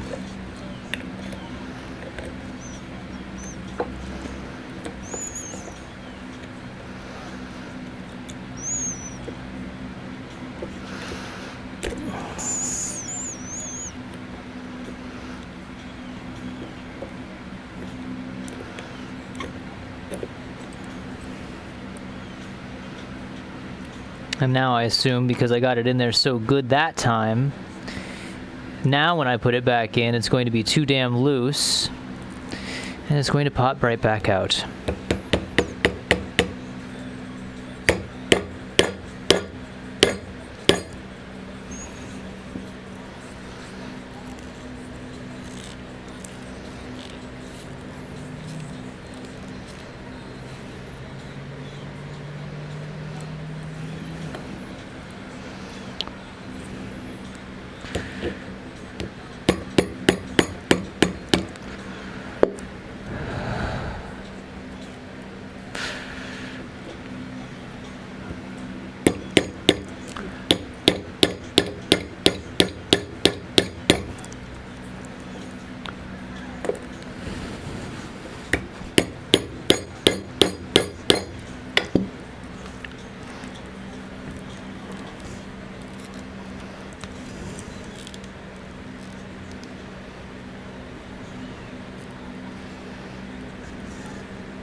Of course, now you want to just retain yourself. Of course, of course.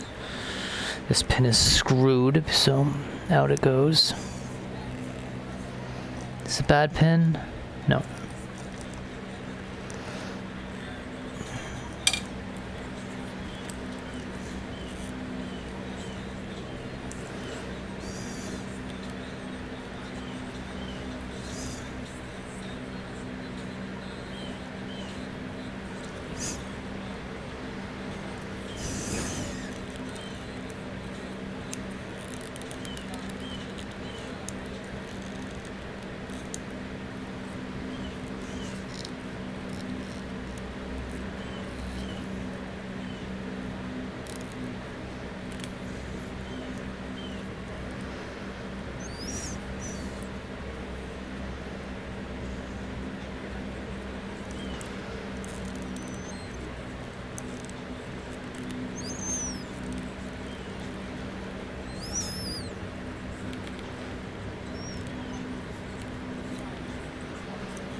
just going to put it down. I'm just going to put it down for now, because I'm going to end up throwing it if I keep seeing the pins jump out like that. I shouldn't be letting this get to me as much as I'm letting it get to me, but I'm letting it get to me in a very profound way. And so I'm going to try now and move on to this hip in hopes that we can figure out an easier way. I shouldn't be letting this get to me, man. I really shouldn't be letting it get to me, but I don't like... Obviously, no one likes when their idea or the way they expected something to work not to work. If you were expecting to drive a nail into a piece of wood, and every time you drive that nail into a piece of wood, for some reason that nail bends, that nail shifts, or when it finally goes into the wood, it does not retain itself, it would cause a lot of frustration. Now I'm thinking, maybe the upholstery tacks are not the way to fasten this to it. Maybe there is some kind of screw that has teeth, but then has a soft or a smooth neck that would do the same kind of thing, but will not allow it to recede itself back out. Maybe that's how it's fixed. That's not a bad idea. But this is what I have. This is what I expected was going to be the easiest way. And that expectation is not playing itself out to be true, to be honest with you. And that's it's causing me a bit of grief. It is causing me a tad bit of grief. And I don't like that. I don't like that at all. It does not make me feel good. Not in any sense of the word does it make me feel good to feel this much grief over something I have so much passion for right now. Because again, I believe the idea is there, and I am feeling as if I am becoming less and less capable of showing the idea in the way that I want to show the idea. Again, the stupid time clock in my head.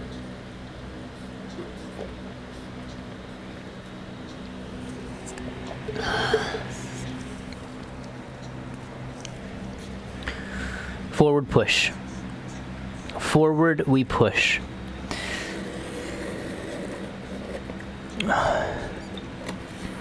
Such a stark contrast to earlier today, where I was redoing stuff and I was in much better spirits than I am now, in which we are attempting a brand new part of the project, one that so far is unproven to work, and I'm getting frustrated. And that frustration is leading to the mind not being able to accept that things aren't working. It's also not allowing the mind to accept other solutions for how things might work.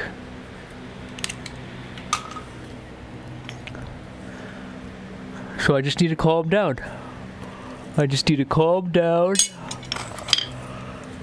need to breathe.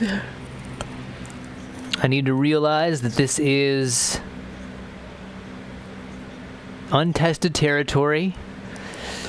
There is no reason to get all up in myself about it,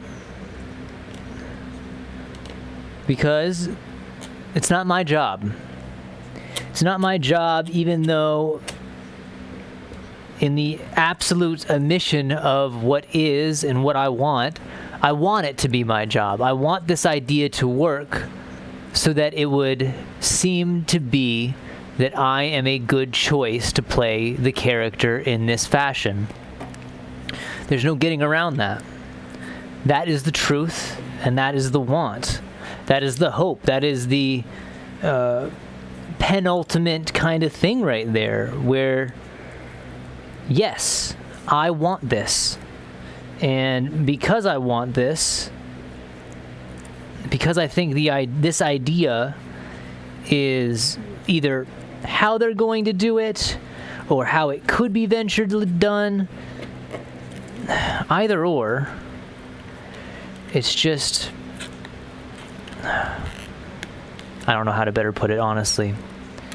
I want this to work, man. I want this to work because I want the character.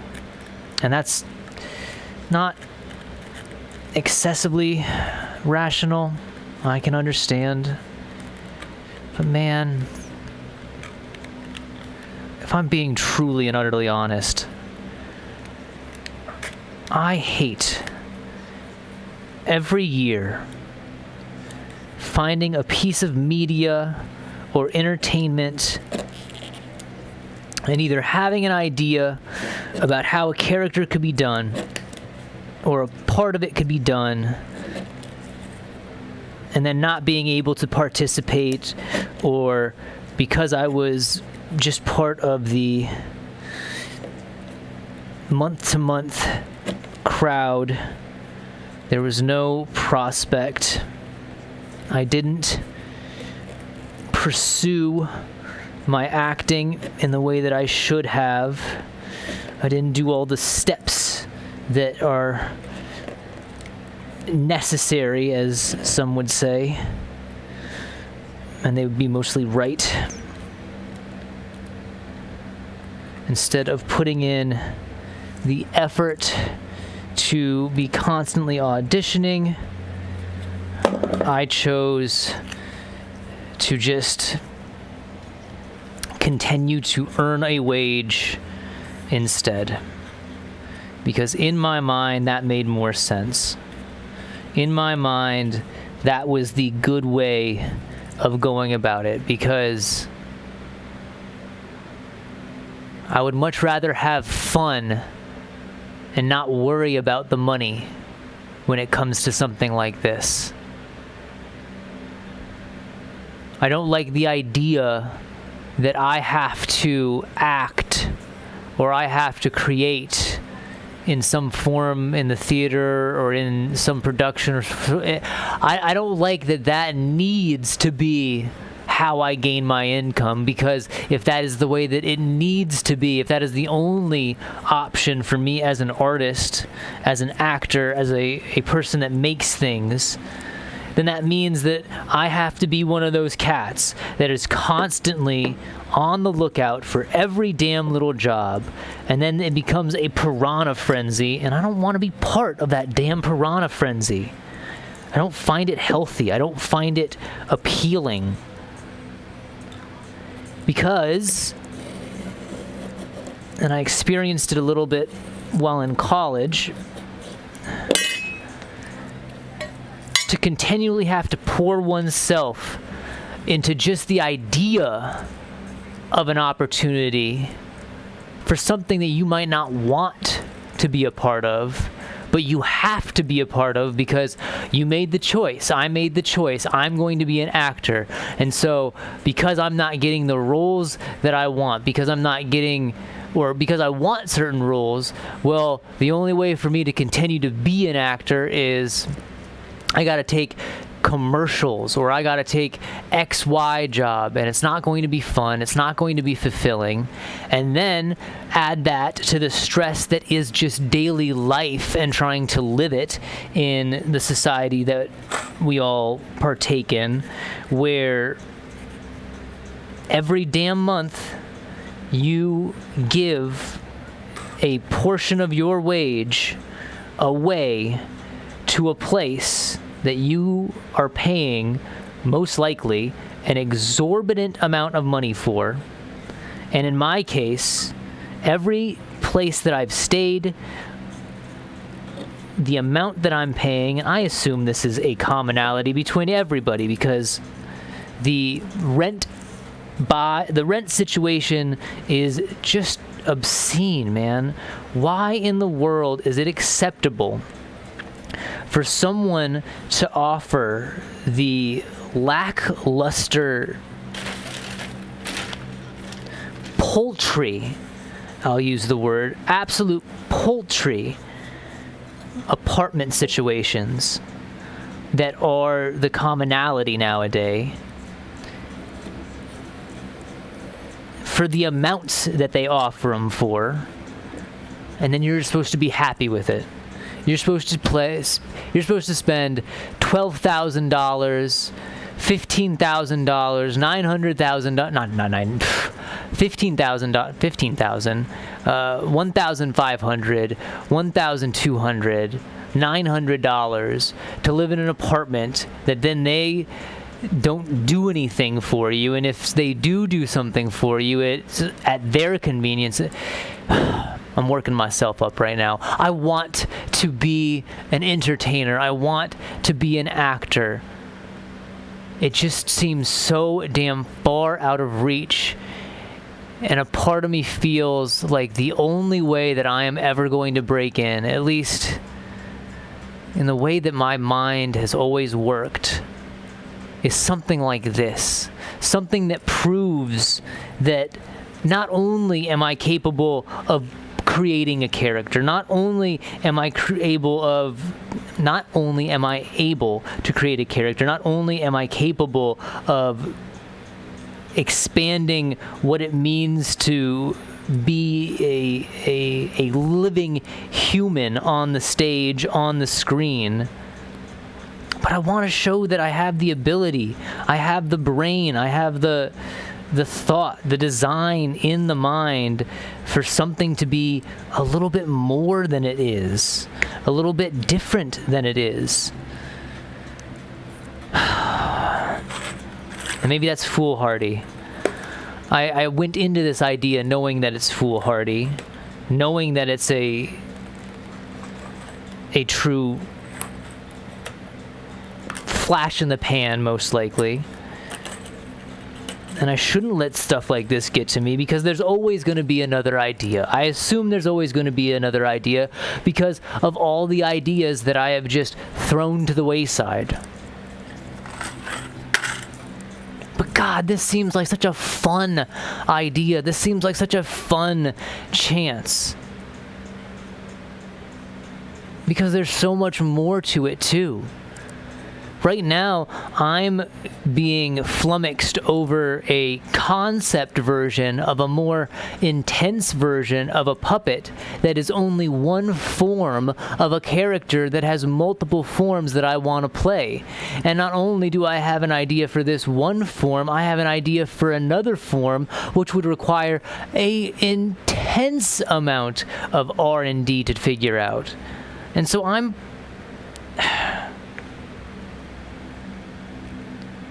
living on a prayer, man. That's all this really is I'm hoping the idea in my mind, I'm hoping this design that I see is something that they want. Something that they might not have given initial credence to because the difficulty, or you have to feel for the actor. Like, how's it going to be for the actor who has to then be on hand and knee or bended leg the whole time to be this character? I want that, man. Put me in the chair for 5 hours for makeup. I don't care. I want that so bad. I want that so damn bad. And this feels like the idea for it. There's been other ideas like this for me, where it feels like it's the idea. It feels like it's the correct path, but who am I to know, man? I'm just a cat, dude. I'm just a random dude who was just slogging it in Colorado for half of his life, for most of his life. And now, just now, I finally have a bit of breathing room where I am not absolutely at the damn beckoning whim of apartments and their ridiculous ability to just sap the ever-loving lifeblood out of a person. It should be illegal, man. It should be illegal. But that's silly. Cats gotta make their money too, right? I don't know. I'm on a soapbox right now. I apologize. This is frustrating me. It's something that I want, and it's not working. And because it's not working, it's frustrating me even more. And because it's frustrating me even more, it's not working. Goddamn vicious circles, dude. They'll get you. They will get you, I swear.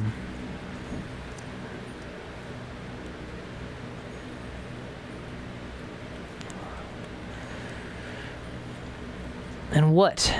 And for what, man? Will I be happy when I am not the cat chosen?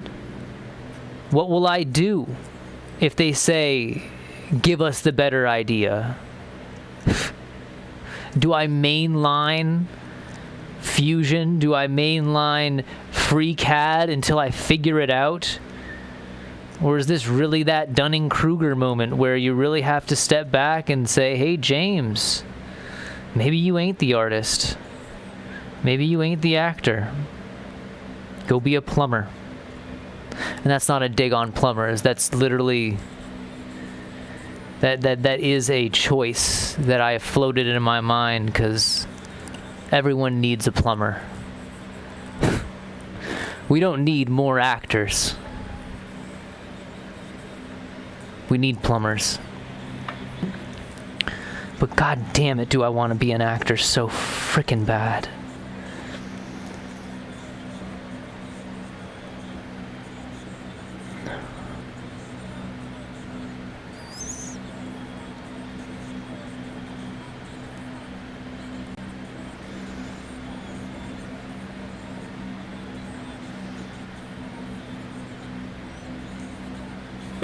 Again, I apologize for my soapbox.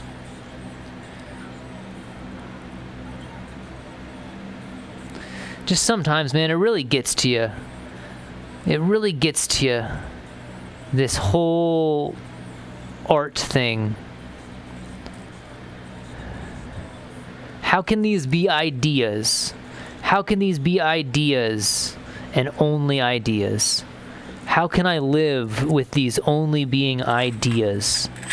How can I live in the idea that I will only ever be sitting in a movie theater, sitting on a couch, to have someone pop on screen that has a similar likeness to me or has a character that I believe in my range, that I then have to choke down their performance, good or bad. Most of the time it's good.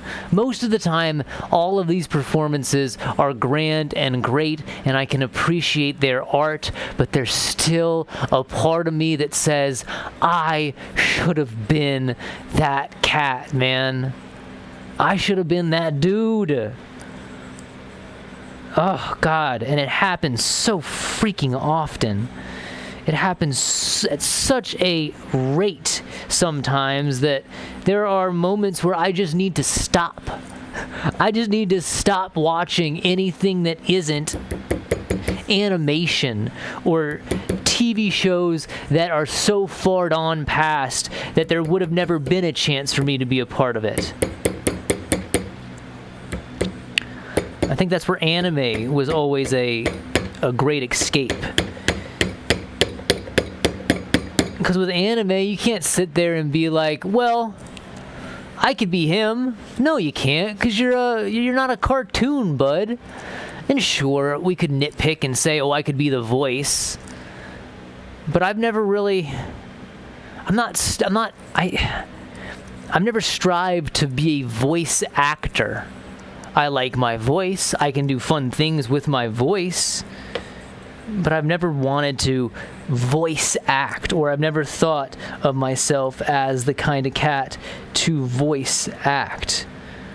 It's not saying that it's not a possibility, but it's not the thing that I jump to.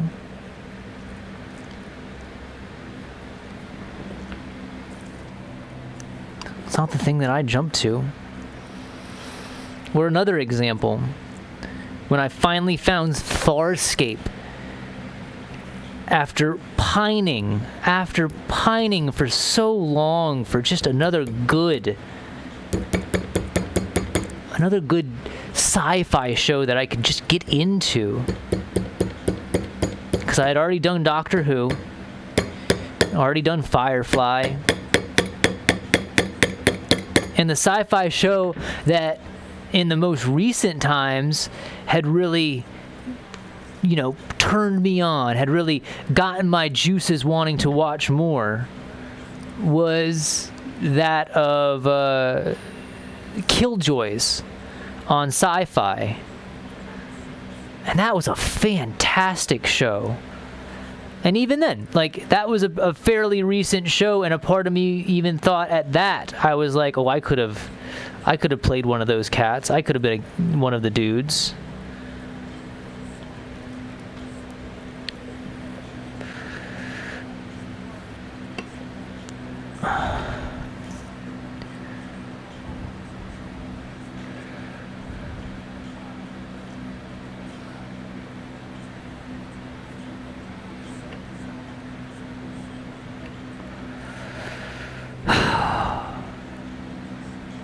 I just want this so bad, man.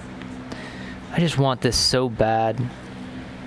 Or something so bad. There's just so much I feel like I'm missing. And yes, part of it, a predominance is my fault for not trying to just get out there and start acting. But again, it feels so unsafe to try to force oneself to act in a society that does not, for one, value the want to do a... Well, no, that's not... I'm really putting a lot on society when this is a lot of just me not wanting to feel more or less unsecure in my day-to-day life. I didn't want to be sitting in an apartment thinking, oh snap, where is that next rent actually going to come from? At least when you're living paycheck to paycheck, you have a damn paycheck on the way. At least you have a paycheck on the way.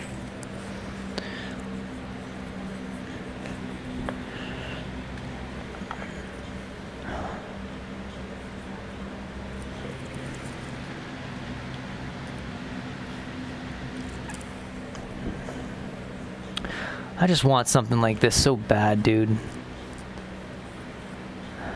I don't think it's wrong to want something like that. I honestly don't think it is. I think it is absolutely okay to want this.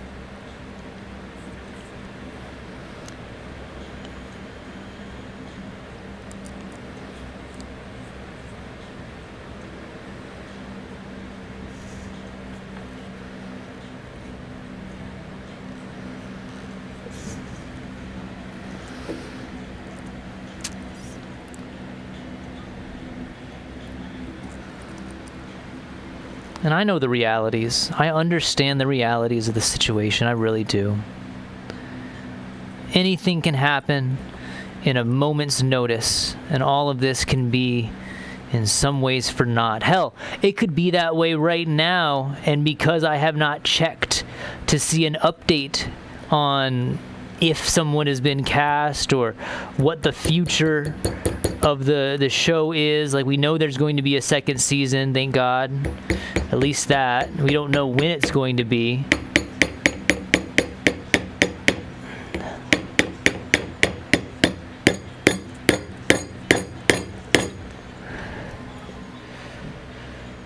We just know that there is going to be one.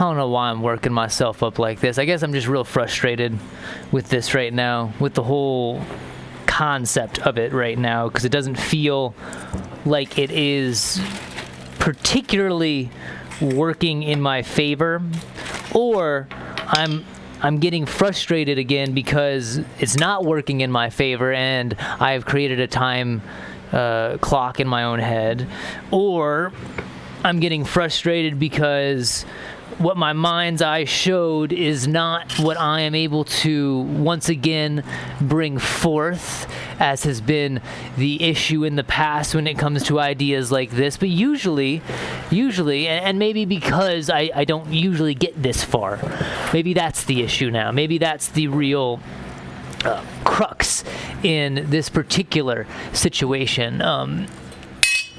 Because I usually don't get this far, and now I'm getting this far, and I'm having to deal with a different version of drafting, and because all this really is drafting still, right? I'm just drafting a concept of an idea that I think could work. I'm showing a version of what I think might be a route or a possibility that could be taken.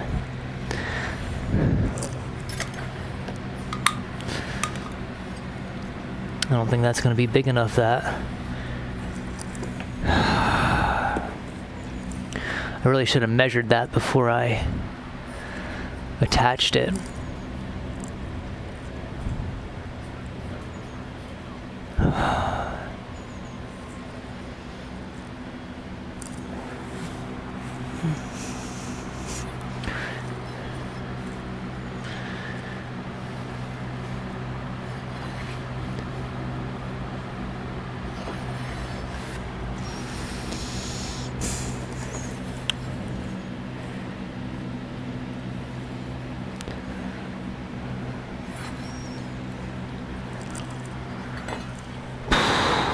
Yeah, I really should have measured that triangle before I put it on the leg.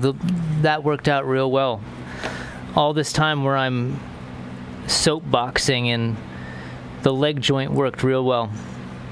Which means, honestly, what I should do is I should remove this problem joint and just do a different one instead of fussing with it so hard.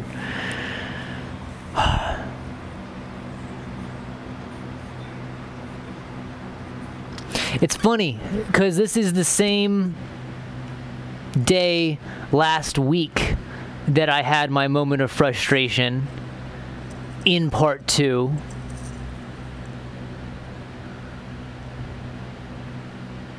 What a coincidence, or what a commonality. Take your pick, it's your choice.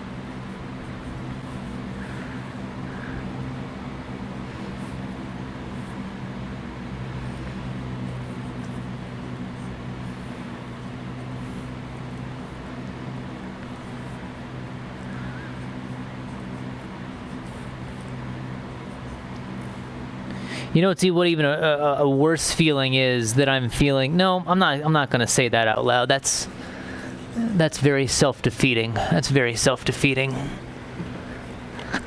Because I like this idea. I'm not going to start harping on the idea, because it's not the idea's fault. The idea is good. The idea is practical, man. The idea is practical, and that's why. That's why it could work. It could work because it is practical. And it's practical because it could work.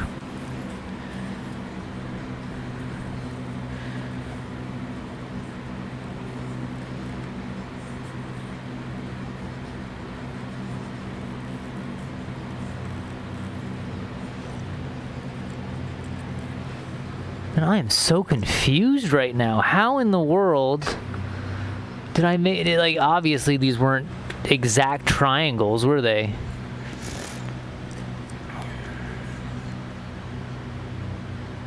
Goodness me. I'm letting the frustration really get to me right now. I apologize.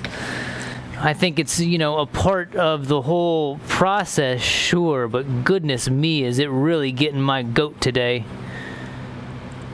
Or at least in this second session, this second part, once again. How funny is that? It would be the second part of the day that really did it to me. And in some ways, I'm trying to infuse what would I describe it as? The spirit that was the third part when I came back, and I just sat and I just kind of jawed on about why I like the idea of this idea, why I like the idea of a practical solution to this, why I like practical effects, like all of that. And gosh, man, why am I letting stuff get to me? It is an untried idea. I have never produced a puppet before, let alone a puppet for a character for a show that is currently running. I am implementing techniques that in some respect I have done in the past, in some respects I have never done.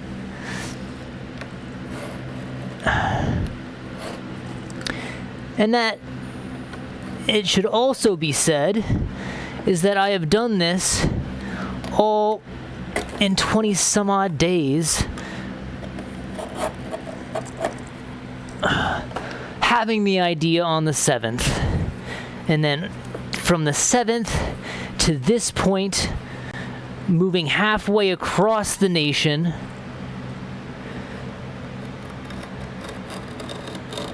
and in 8 days, what I was able to reduce is what I have before myself right now. I don't know if I would believe you if you told me that that is what I was going to be doing a month prior to this. No. Hell, before I came down here, what would it have been? It would have been the 5th of October? Not October. The 5th of September is when I would have been down here first to kind of scope out my dad's house and kind of figure out where I'm going to bring all of my stuff, what I'm going to do. And of course, at that time, the idea of moving was more like, okay, well, I got the rest of September to kind of slowly mole myself out of this apartment, slowly figure myself into this new life in a new state, in a new place that will be much, much different.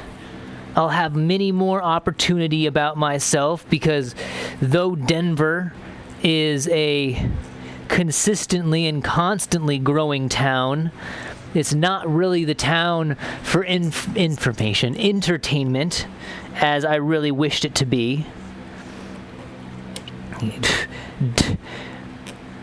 And where I lived in, I say Denver, that's because that's where I worked. I worked at a liquor store in Denver, but I lived in Aurora, Colorado. And I say that now with a little bit of venom in the speech, but I liked Aurora. There were parts of it that were very...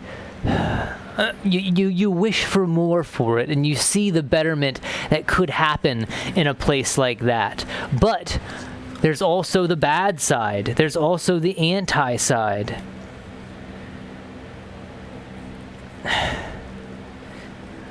And so the idea was plain, something new, James, something different.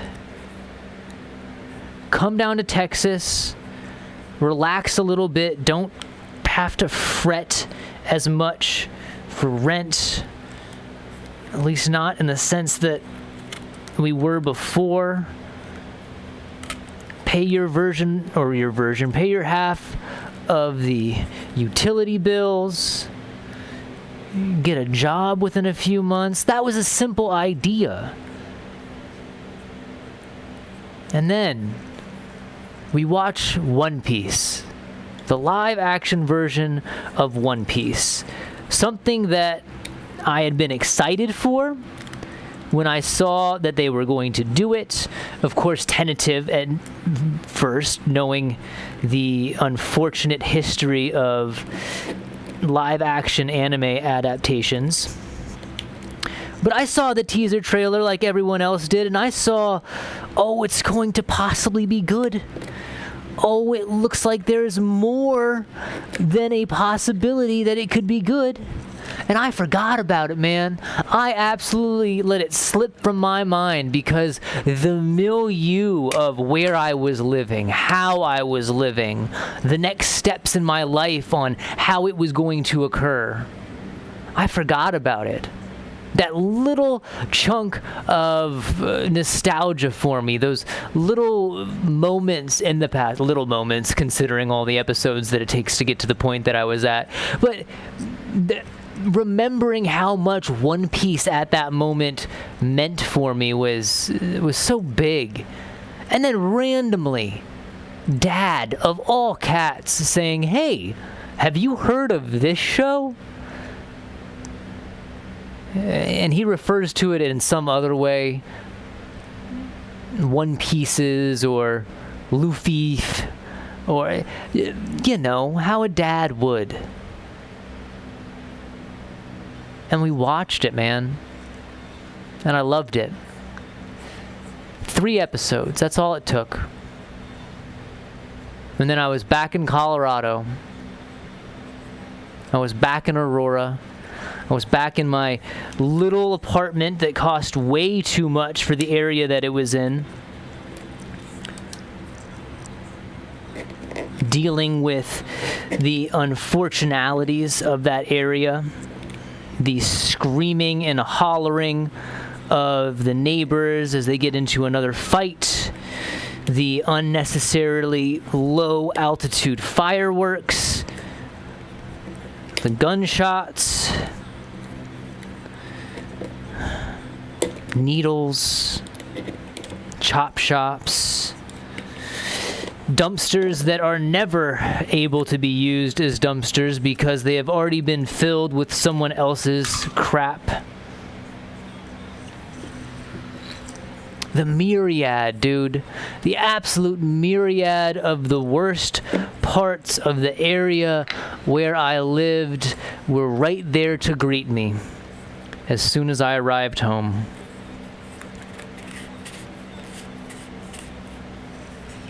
And then sitting there, once again, languishing on the couch for another hour or so on end because there was nothing much else to do, because watching television isn't fun. I don't buy or subscribe to any,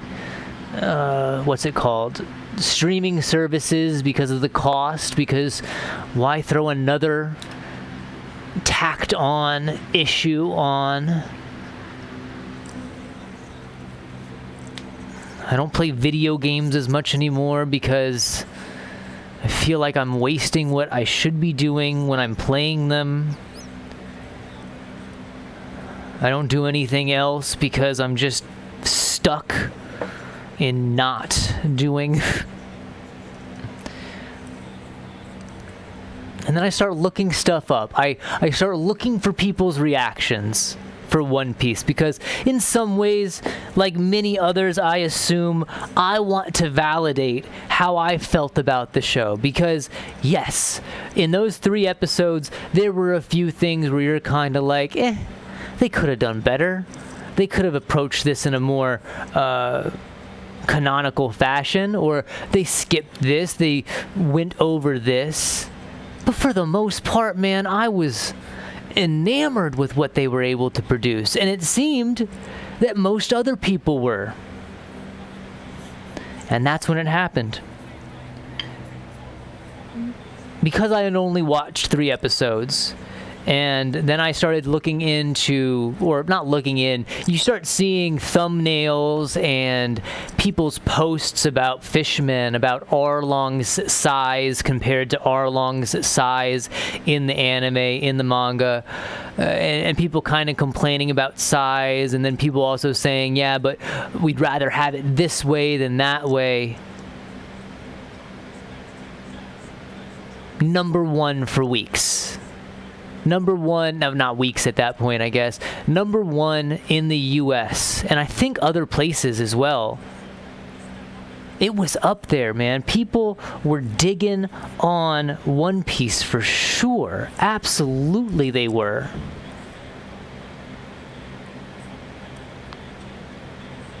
And because people were digging on it, people already were talking.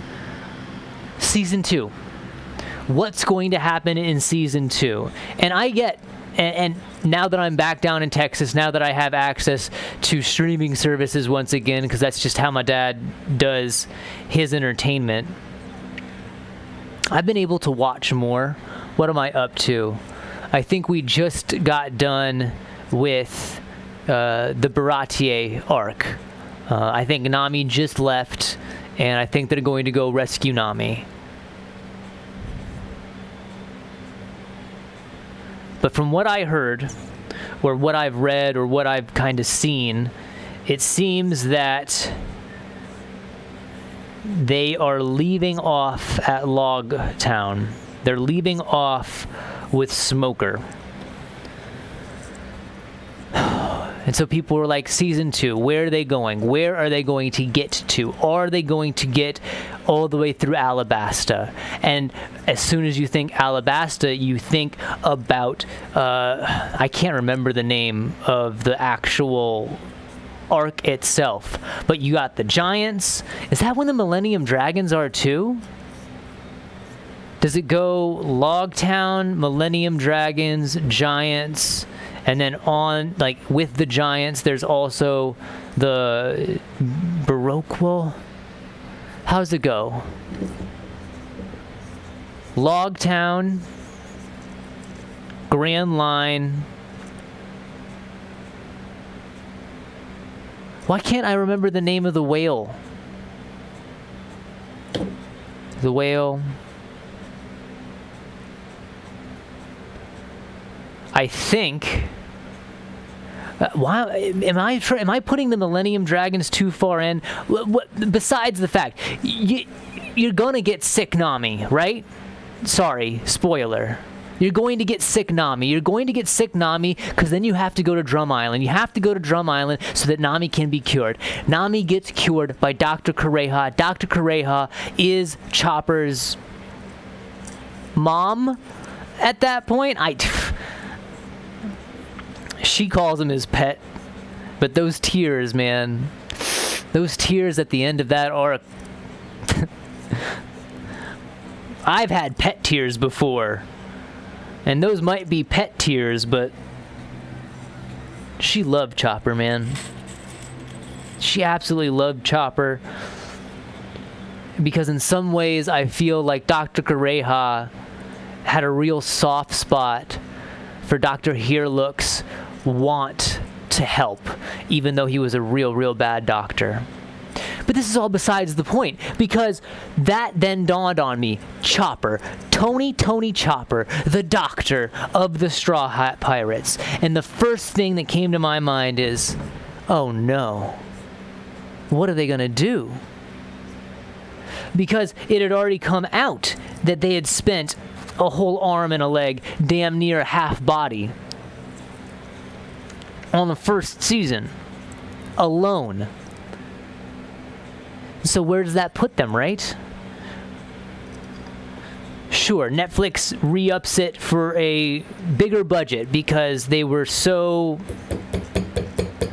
well received, perhaps. That's still yet to be released on if they are getting a promotionally bigger budget because of how well it was accepted. But is it Detective Pikachu? Well, how do we refer it to? Detective Pikachu, Sweet Tooth. I didn't know what Sweet Tooth was until I started looking stuff up, and then you see the Dear Boy Gus, and that is what people were saying Chopper was going to be. That is what people settled on what Chopper was going to be. They were saying Chopper is going to be and will only be, and the only way that he can be that we are going to accept is if he is this way or that way. And that's it. That is where people kind of drew the line. There was a few people saying, oh, it could be done with a CGI and an actor. People were saying that, well, maybe if they do the CGI, Chopper isn't as prominent. People were saying that because of the human fruit, maybe they go with the more human aspect, which all of these options, like, yeah, sure. It would look cool if you could do Detective Pikachu. That would be really, really awesome, but my actor brain turned on, and I was like, and I've never acted against a green screened character or a CGI character. We've already been over. I have not acted. But I have acted on stage. I have acted apart from people. And I've had a few film classes. And there are the moments where you are told to talk to someone's hand over here. And I understand my craft. I can do my craft in the way that you need me to do the craft if it need be done that way. But what I would then say is, why don't we do it that way instead? Why must it be done in, like, how hard would it be to just have your co-star here instead of a fist? Is that difficult? And again, my ignorance to the whole situation could be the downfall of myself here.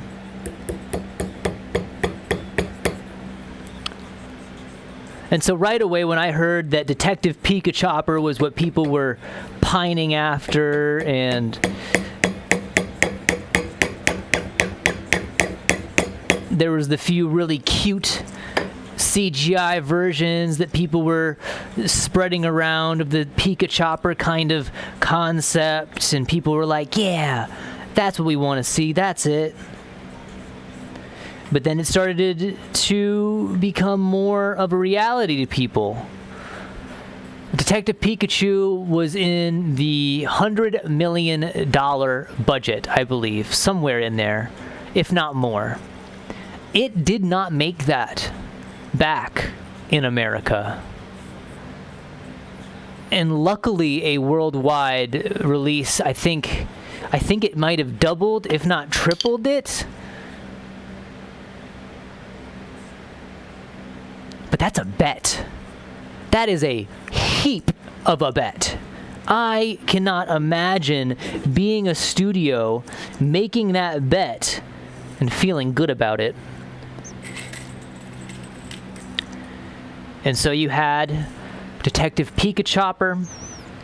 You have that one weird, I don't want to call it weird, someone spent time on it, and I don't know if it was just done as a meme to scare people, or if it was done with actual heart. If it was done with actual heart, you put your effort, man. You put your effort out there. But there's one where Chopper is wearing his time skip hat, I believe. I think he's wearing his time skip hat. And the young homie has on a creepy grin. And it was more of a, I guess what you would call a realistic take on a CGI Chopper. Is that going to pop out? I think this one's going to pop out. He's kind of sitting there like, her, like that. Again, if homie was actually trying, if that's what he thought, maybe go back and redo the mouth and eyes, because it just looked slightly off. I'll say that. And many people saw that and said, kill it with fire. And again, if that was young homie somewhere really putting the effort in, good on you, guy, for at least being one of the few cats to actually step up and put a real idea out there instead of just saying Detective Pikachu or Sweet Tooth. There is the other picture, because it's always the 4 square pictures, right? It's Detective Pikachu, it's the Kill It With Fire CGI, kind of like claymation chopper. It's the boy with like fur digitally plastered onto his face. And then there's Gus from Sweet Tooth.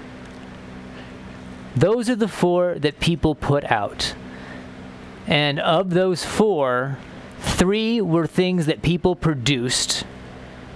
2 of those things were not well received. One said kill it with fire. The other said I hope not. Take your pick on which one those are referring to. And so people said Detective Pikachu, Gus from Sweet Tooth. Boy with antler, CGI chopper. And so I sat there, strewned about my couch, as I had been many and oft the time before, and my mind was racking itself with, but what if? What if we didn't do it that way? What if it wasn't done that way? And still, even having, I think it had been almost 6 or 7 months at that point since I had finished watching Farscape.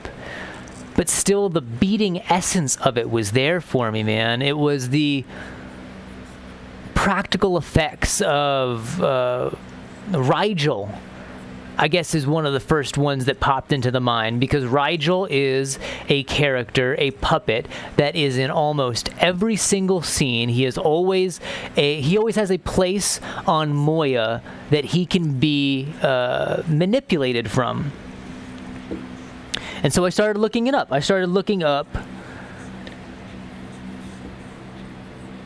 What was I can't remember the exact term, but I was trying to find if anyone else had made the suggestion for a puppet version.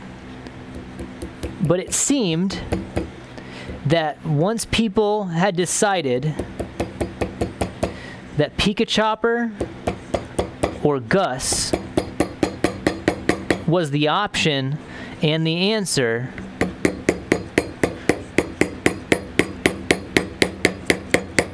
no further debate was had. Because that's the solution right there. That's how it's going to be. And to think it's going to be anything else, you're kidding yourself, kid. I mean, what else could it be, right? We could only hope this is what it ends up being.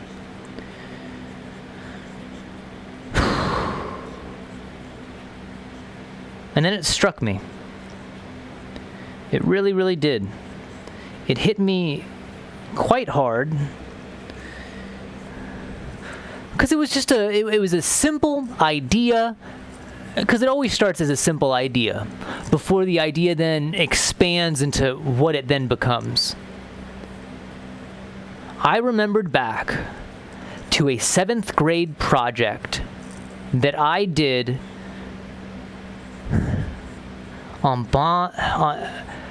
so silly that this popped back into the head.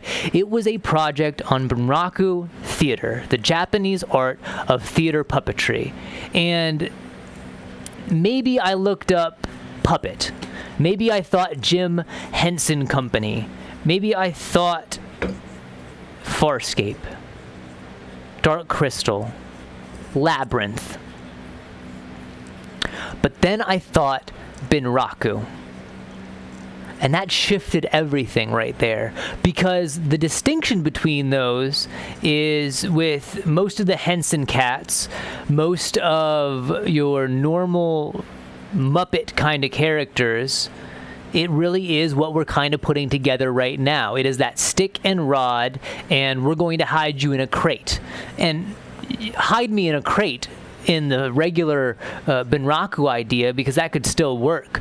But the concept of being connected to the character and yet on stage with the character remained a solid fact in my brain. I couldn't let it go. I couldn't let the idea go. And then it started to evolve. I started to think, okay,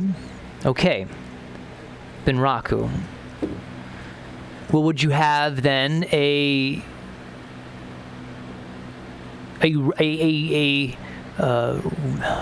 Rigel style puppet head, right? Would you have an animatronic puppet head that would then be controlled? Sure, that's a possibility, yeah. They're already doing it with the transponder snails. But then you remember who we're talking about, right? You start thinking, Tony Chopper is not a transponder snail. Tony Chopper is a member of the crew. And not only is he a member of the crew, he's a bit of comic relief when he needs to be. He's also a good emotional support character at other times.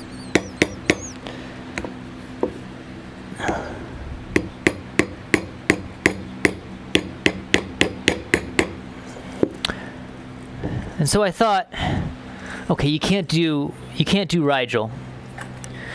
You can't do animatronic eyes because you lose something in animatronic eyes. Rigel was a great character. Oh, Rigel was a great character. Hoggle was a great character in Labyrinth.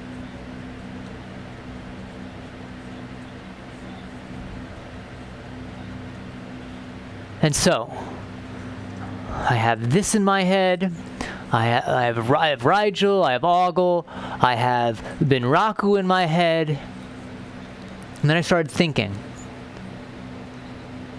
well, what do you do, right? How do you retain character,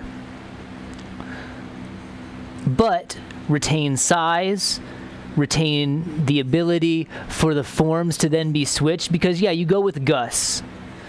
But then how do you do walk point? How do you do, I always thought it was funny that people were saying, well, just play into the human fruit. They already play into the human fruit in the anime. And I don't remember the point form name. Will you stay there for me, or are you going to slip out? No, okay, it's going to stay.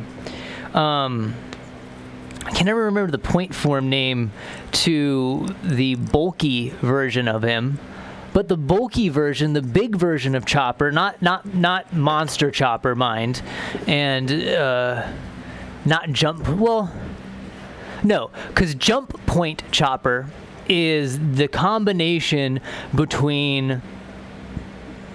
I really wish I should really look this up just so we have our point forms in a what's it called?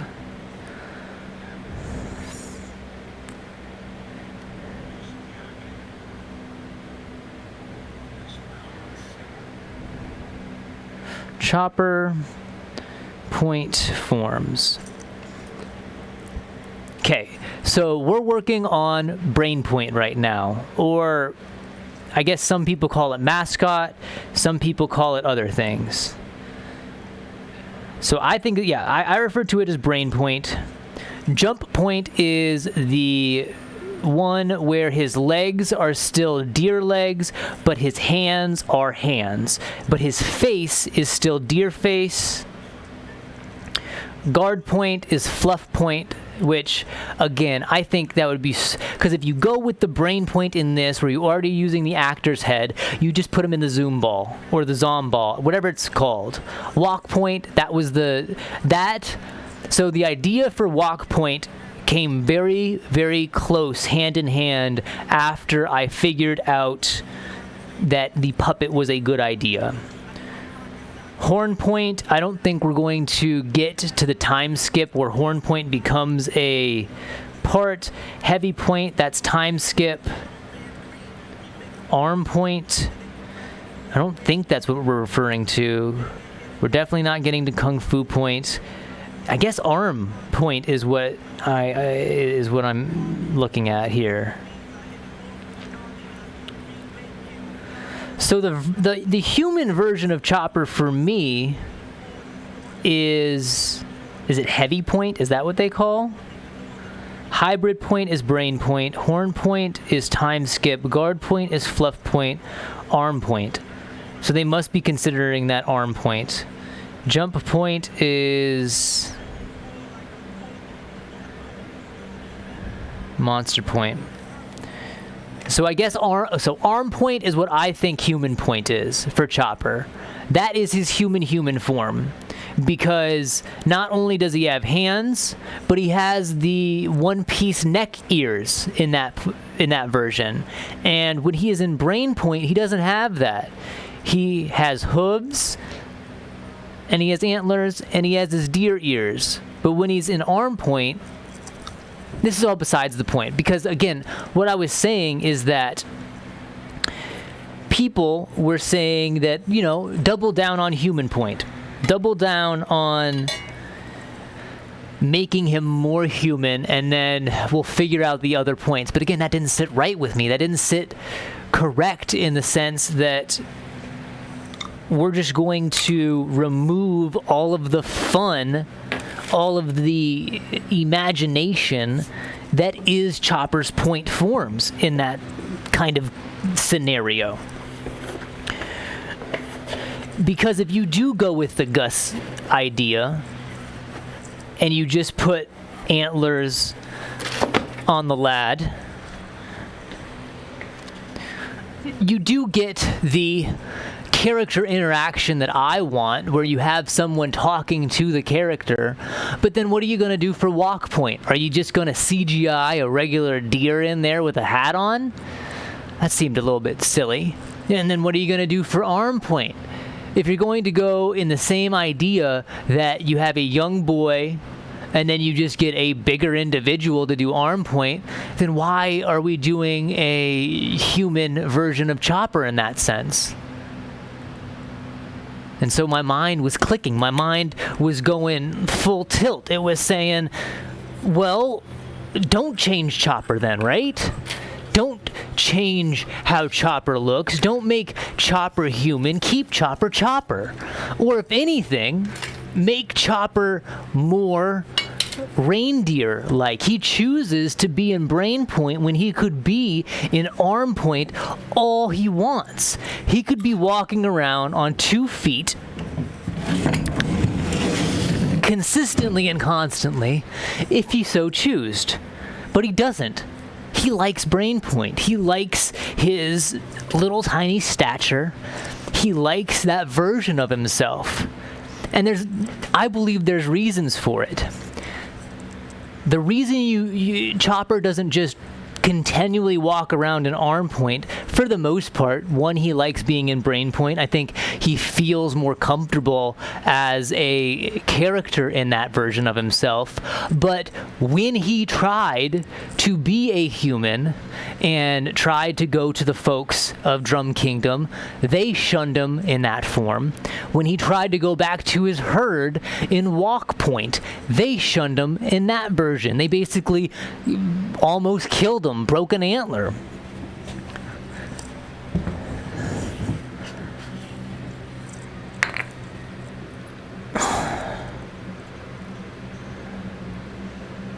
And so the idea just worked its way into the mind, man. It really did infect how I thought the character should and could be portrayed. Why not? Why can't it be a puppet? And then the thought then dawned. I was like, but what kind of puppet? How kind of puppet? Who's going to make said puppet? Me. That was what the brain came back with. The brain said, why don't you make it, James? You've made stuff in the past. And now you've been presented with this idea. Why don't you do it?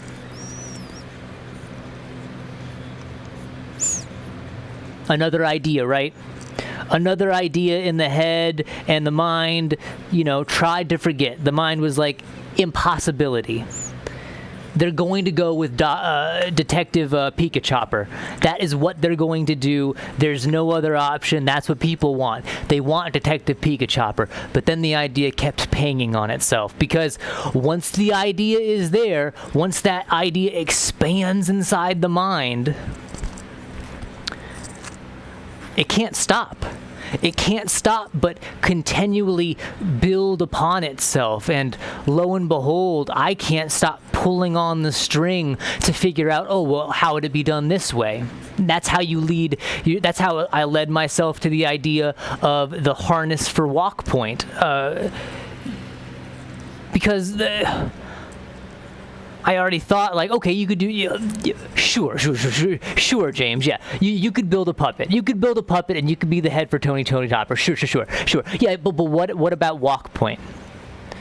Trying to stump myself, trying to coax myself out of the idea, because you don't need another idea to just slowly take your mind over, and then you're not going to do it, and then you're just going to be, content with the fact on whatever they bring out. And I was like, fine. Why don't you do a cosplay style harness? And the first thing in the mind that popped up is those creepy, and I call them creepy because that's what they're going for, but those creepy, long, like super elongated limb quadruped stilt guys. And then I thought, well, why does it got to be creepy? What is the point in it being creepy? Well, because they want it to be creepy, duh. Yeah, sure. But what if it wasn't? What if we go more Tamor with it? What if we go more Julie Taymor, Lion King? What if we go more War Horse? That's closer to proportion. And then the idea kind of starts to meld together. Well, you're already using your head,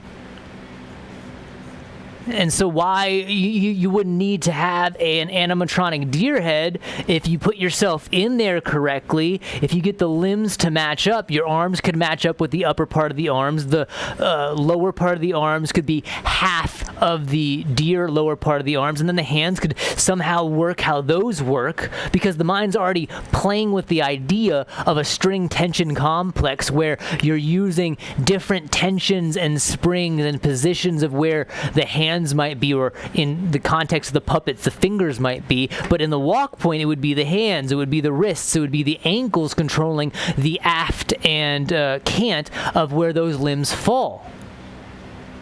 And God, that idea starts really taking form. It starts taking shape. I start looking up, how do you build this harness? How was this done for X person? You start looking up the creepy, elongated harnesses where people are just wearing masks, and then you start to think, okay, we can small that down. We can make that a lot less creepy. We can make it a lot more approachable. We can make it so that you hide most of the actor inside of said harness so they can't really be seen. That's good. That's real good. Okay, the mind is already beginning to allow itself to take this idea too seriously at this point. James, go sit down, go back to your couch, veg out. You have all of September to move out of your apartment. That's what you need to be focusing on, right? You need to be focusing on moving. You need to get your bum ass out of Aurora and to Texas so that you can actually focus on becoming a productive member of society and get these silly ideas out your head. Get a trade. Oh my gosh, I was so ready to come down here. And I already had it mapped out. There was a plumbing apprenticeship that I was really excited to look for. There were a whole bunch of fencing jobs that I was like, I got the tools for that, man. I was going to come down here. It was going to be enjoyable. But this idea, this thought, it's not going away. It's not allowing itself to not be anything but an idea that could be, right? There's a potential for it. There's something there. Oh no, it's taking hold. It's becoming something more in the mind. What do? Well, normally, I just sit down. I just sit down and I give up. I just say, it ain't gonna work. There's no reason trying to make it work. But then this weird little prick of inspiration, we'll call it that, she done got me. Once again, that beautiful little thing inside my mind that controls these ideas that slowly begin to unravel themselves said, why not, James? Huh? Why not? What are you gonna lose, right? What is the difference between you not doing something and moving to Texas and you doing something and moving to Texas? Okay, miss. I'll take your idea seriously. I'll take this thought that you've given me a little bit more serious than I might have.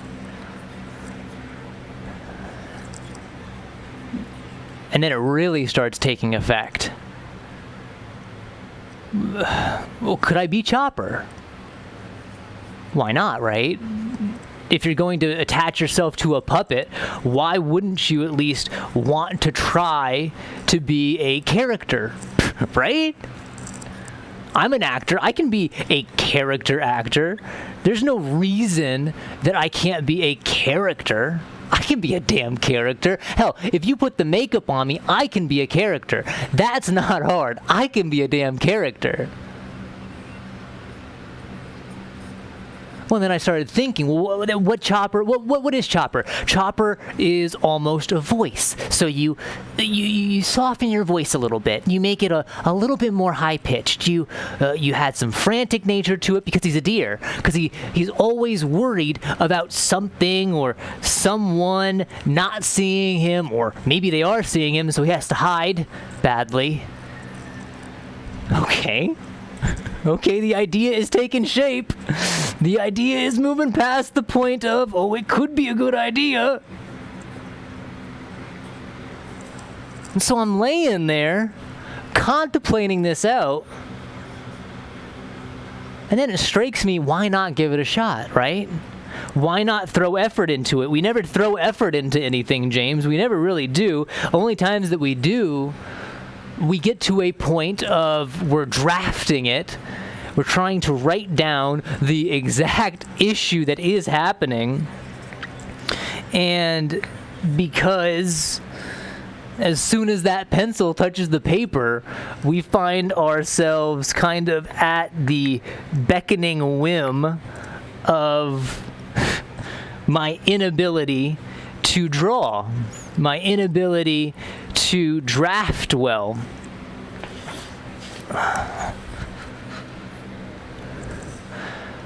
Okay, we're not going to draft just yet. Think of the idea. Let the idea really gestate in the head. And oh, does it gestate? Oh, does it start to really form all of what it's going to be? It really starts to make it a little bit bigger of an idea. It really starts to take shape in a certain kind of way.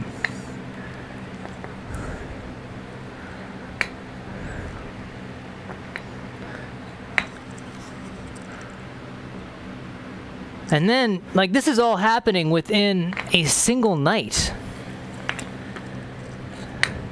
And lo and behold, I find myself in the bathroom, staring in the mirror with a bit of blue paint on my nose, having a real good laugh at myself. And where at first I'm laughing at the idea that I thought that the possibility was there, I then begin to laugh at the thought that maybe, just maybe, this could work. Oh no.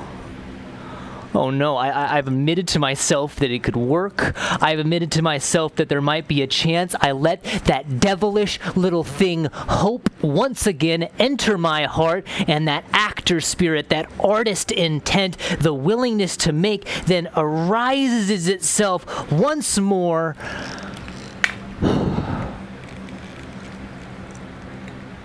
And then I'm like, what the hell am I gonna do? Because sure as hell I ain't going to bed that night. God, I remember trying to get to sleep and it being the hardest thing that I had attempted in a long, long time. Because normally getting to sleep is very easy. Getting to sleep means that the day is finally done and I can once again rest from all of the knot that I was doing.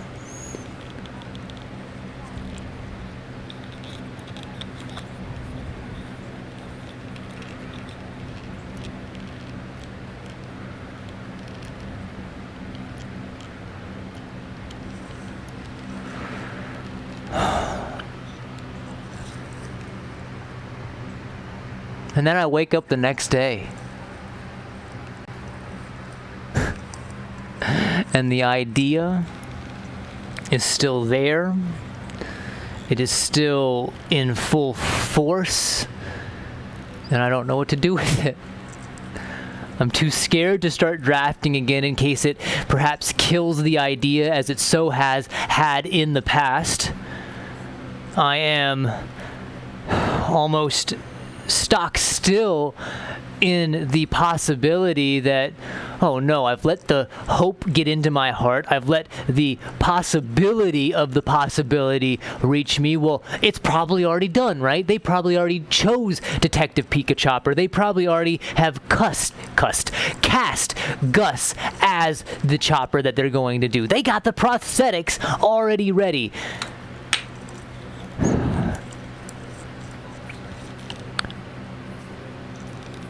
But then the mind again says, what if? What if they don't? And so I started looking it up. I started looking up, do they got him cast? Do they got X and Y figured out? Prosthetics. I started looking up prosthetics. Nothing is being said. No one is saying anything about casting.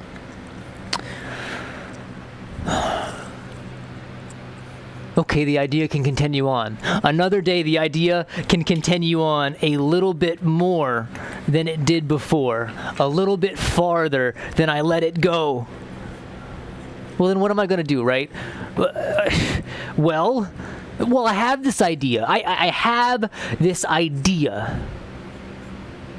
I'm too scared to draft. This is on, so all of that was on the 7th. This is the 8th. This is the 8th.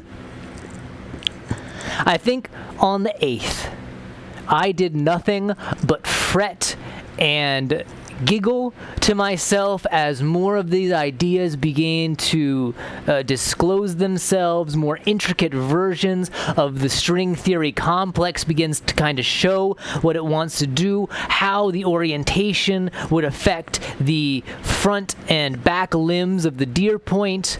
I start to really kind of go into, well, the only one that I can't really play right now, the only part of the chopper forms that I can't really play is the arm point, the big dude. And for more, I guess, farther idea, you can't really do the jump point either because I'm just not that tall of a cat, man. I'm 5'7", and I ain't that big. But I push that off to the side, and it's not been something I've played with because this has been the absolute encompassing thought.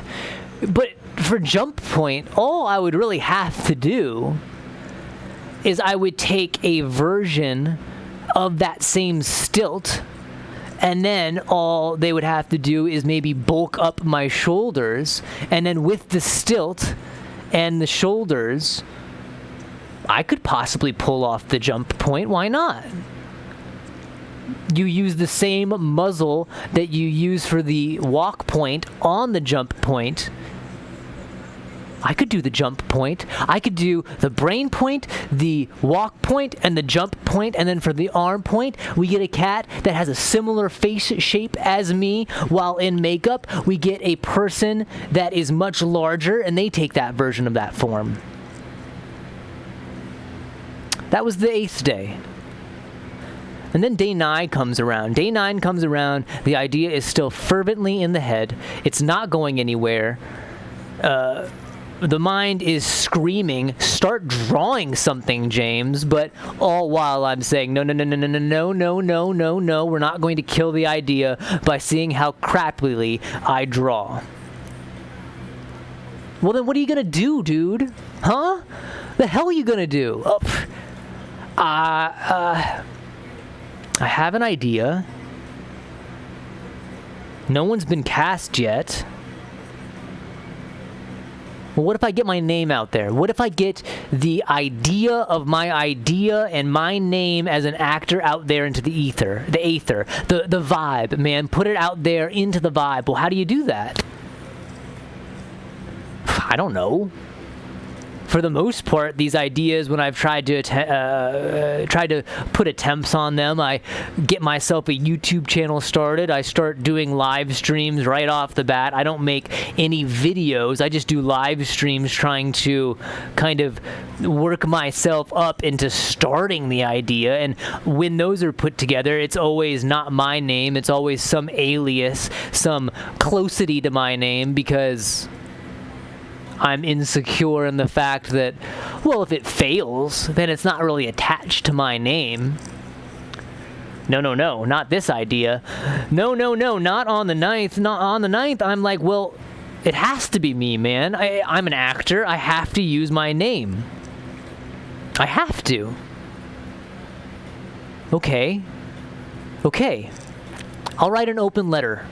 I'll write an open letter to Oda, to Netflix, a few Google searches later, to Tomorrow Studios, to Steve Medea. Didn't say his name right. That first letter, I said his name was Medea. I practiced his name as Medea, and I didn't take a second to actually read what was in front of me on the actual letter itself and sound out the damn letters, or at least look up the pronunciation of a name that is not an English name, that is not a European last name, that does not form and function in that same kind of way. So I find Steve Maida, the showrunner. I say his name wrong. I write an open letter. It's 7 or something odd minutes long. I film it. I realize that, oh my God, the sound on my phone is god-awful. And so I have these weird back and forths where I'm filming it on an actual camera, but I'm filming the audio close to me on my phone, and it's not working. And so all of the 9th of September, I am freaking out, because I can't get this open letter out, and in my mind, this open letter is the first step. The open letter for me is the foot in the door. It is my name in the ether. It is putting that strum onto the vibe in hopes that some way I ease my way into the right frame of person. I don't know. I strike the right chord with whoever. So I film it. I put it out. It's not great. It's very long. It's over-elaborating. It talks about the Bunraku influence. I say Bonaraku in it instead of Bunraku because, again, Western pronunciation. I pronounce it. Once I pronounce it once, I continue to pronounce it again and again and again the same way. And then I go to bed. I feel absolutely content in the fact that I did an open letter and it's going to work. It is going to absolutely work. Obviously, it's going to work. I mean, why not? Why wouldn't it?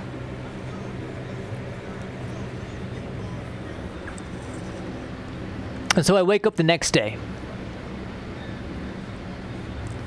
And the brain has finally won. It finally convinces me, well, you did the open letter. You can't do another open letter. Well, so then what are you going to do? I mean, like, what's the next step?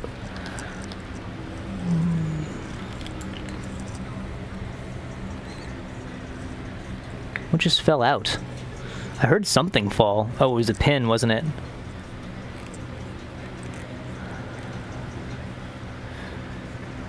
So I start drafting. And they're bad. They're up on the Twitter. They're there. They're actually right. They're all right here.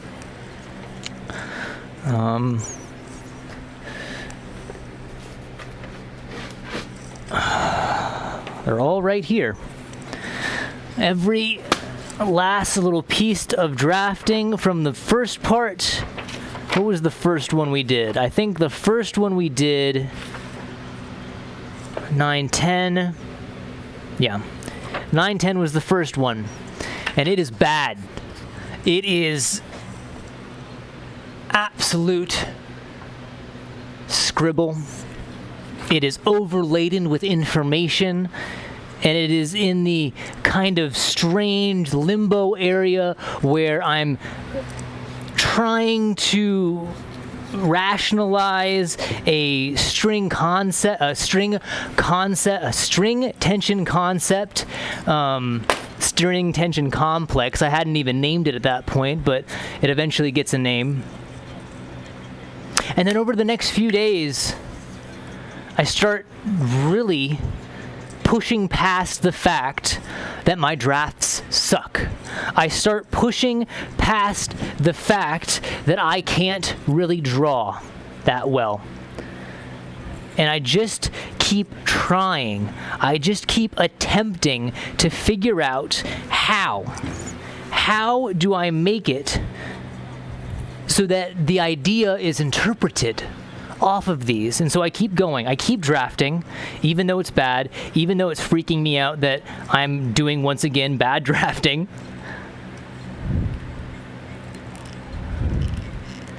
But I keep doing it. That's new. That's different.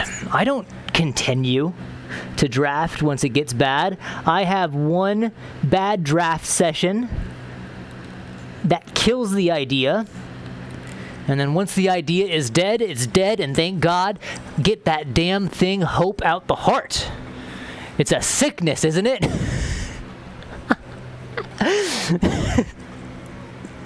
It's only going to make you continue to hope for more hope.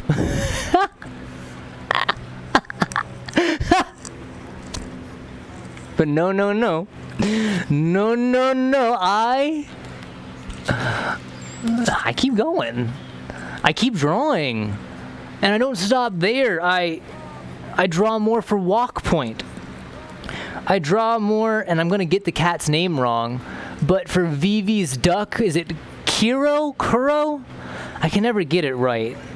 And I thought, well, if I'm already going on this kind of idea, and the idea has shown itself to be what it is, well, you could do a duck with a human inside of it. Why not? I mean, like, that makes sense. And then I think, okay, slow your roll, James. Come on, step back. We need to think about the character that we want to be. We can't be going back and forth to the walk point. We can't be designing more characters because there's so many more characters. There's so many fun animals that you could put like a kid or a little person in, and they could be an absolutely good, like Rigel-esque character. Simple animatronic face, and like you could still get like the cuteness out of it. We need to rein ourselves back. If we're going to take this idea seriously, we need to rein ourselves back so that we're not going too far, too fast in all kinds of directions. Like, yeah, all these ideas are there, but rein thyself in. And so everything slowly starts to become more about the chopper puppet. It becomes more about how do I create this headless puppet that then I control. I start figuring out where in the string tension complex the hands are going to be. It would be around here. The 3 fingers would be the one, well, not these 3 fingers. The 2 fingers and the thumbs would be the ones that are working your upper arms, your wrists, and all of that. Your lower 2 fingers are the ones that are going to be working your legs. And all of this is going to be done with a complex in the center of the chest that allows both a release and a gain of tension. It's going to allow for a small rotation by, again, releasing tension, allowing the spring to either push it back to neutral and then bring it back to where it was. And then it hits me, it really does, because once again, another idea has come to my mind, and I am putting a lot of effort into the thought, and then I realize, but what about the application? How do I actually apply this into a way that will work? Because, and I still believe it to be so, I still think the string tension complex is where this idea eventually needs to find itself, because once it gets to there, once it gets to the string tension complex, that's when you can get a lot more better movement, because right now, this is what we got. This is what we got, and it's not bad. This is great. This is a start. And now this gets dressed up. This gets donned in a garb of fur. I put myself into some kind of cowl. We put on the iconic hat, and then bam, we're close to a concept of chopper. But we got to get away. We got to get away from this intense idea that, once again, James, is going to revolve around you using the techniques of 3D printing that you do not actually have. I have spent, in total, on YouTube videos for other projects that I believe to be a possibility. I've watched a good, fair few hours, let's say 4 hours worth of tutorials on how to go about designing stuff in FreeCAD. And so, unfortunately, with that little bit of understanding, my brain then expands it on, well, if I understand a little bit of that, then I can go even farther. I can continue to expand past that, and I can then use that to make something even more better. But that's where ideas also die. They die in drafting, and they die in the fact that I do not have the abilities I think I have. But we need to do this idea. Okay. What about a concept? What about an idea in the idea to prove the idea so that the idea can be done? Well, damn, Skippy, I can do that. Where are my skills at? James, where do you find your skills at? I'm a good woodworker. I have a way of working a piece of timber into the way that I need it to be. I haven't done it in a recent time, mind, but I bet I could jump back on the lathe and whip something out pretty quickly. I bet I can get on the bandsaw, on the belt sander, on the drill press, on the scroll saw. Whoa. It then dawns on me, I have to move. I'm stuck in Aurora. I'm in an apartment. I have no ability to set up a bandsaw. I have no ability to get my lathe running. I don't have the money for Woodstock. I don't have the money for things like that. I don't have a shop. Dad has a shop. I'm moving to a place where there's a shop. I'm in Aurora. I need to be in Texas. Oh, shoot. Oh, no. What am I going to do? What am I going to do?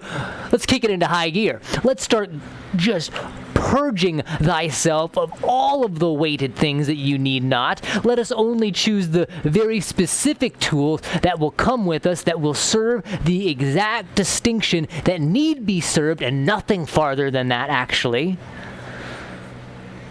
Okay. In 4 or 5 days, I do it.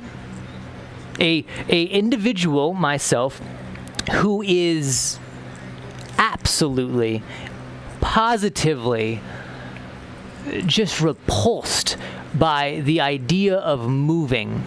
Once again, I had moved before. I had to move in almost an emergency situation to get out of a situation. I don't want to move again. I hate moving. I hate getting rid of all my stuff. I like my stuff. I'm a stuff person. I love things. I love buying machines. I have these great big machines that I've never really used, but I spent all this money on. Those can't come with us. Definitely not. Then the mind starts saying, well, what can fit in the Explorer? What can fit in the 2010 Ford Explorer? And we can bring it down. And so the mind starts to really reduce. It starts to say, well, we don't need this, we don't need that, we don't need a belt sander. It would have been nice to have that belt sander. We need the bandsaw. We need the lathe. The lathe is not being left behind.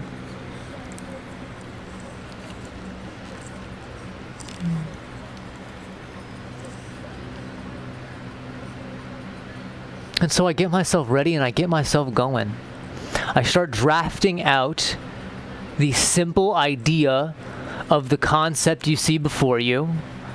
I start figuring out how I would attach myself to it. I start figuring out the voice for Chopper. I start toning it down. I start trying to figure, well, you don't want to get too nasally because then it just sounds annoying, but then you don't want to be too close to the actual voice because then you sound too old. And so you kind of get down to the more, Dr. Correja, Dr. Correja, that kind of thing. You could play with accents. Dr. Correja, Dr. Correja, Dr. Correja, Dr. Correja, Dr. Correja, Dr. Correja, Dr. Correja, Dr. Correja. Simple stuff like that. You start playing with it. You start making a few shorts. You make a short that's not really the most palatable. One might call it cringy. You get some flame for it. That's okay. But you continue on. You keep making more. You... While having a random shower thought, while in the midst of all of these thoughts, I think, you know what would be really funny? What if Chopper did some Shakespeare?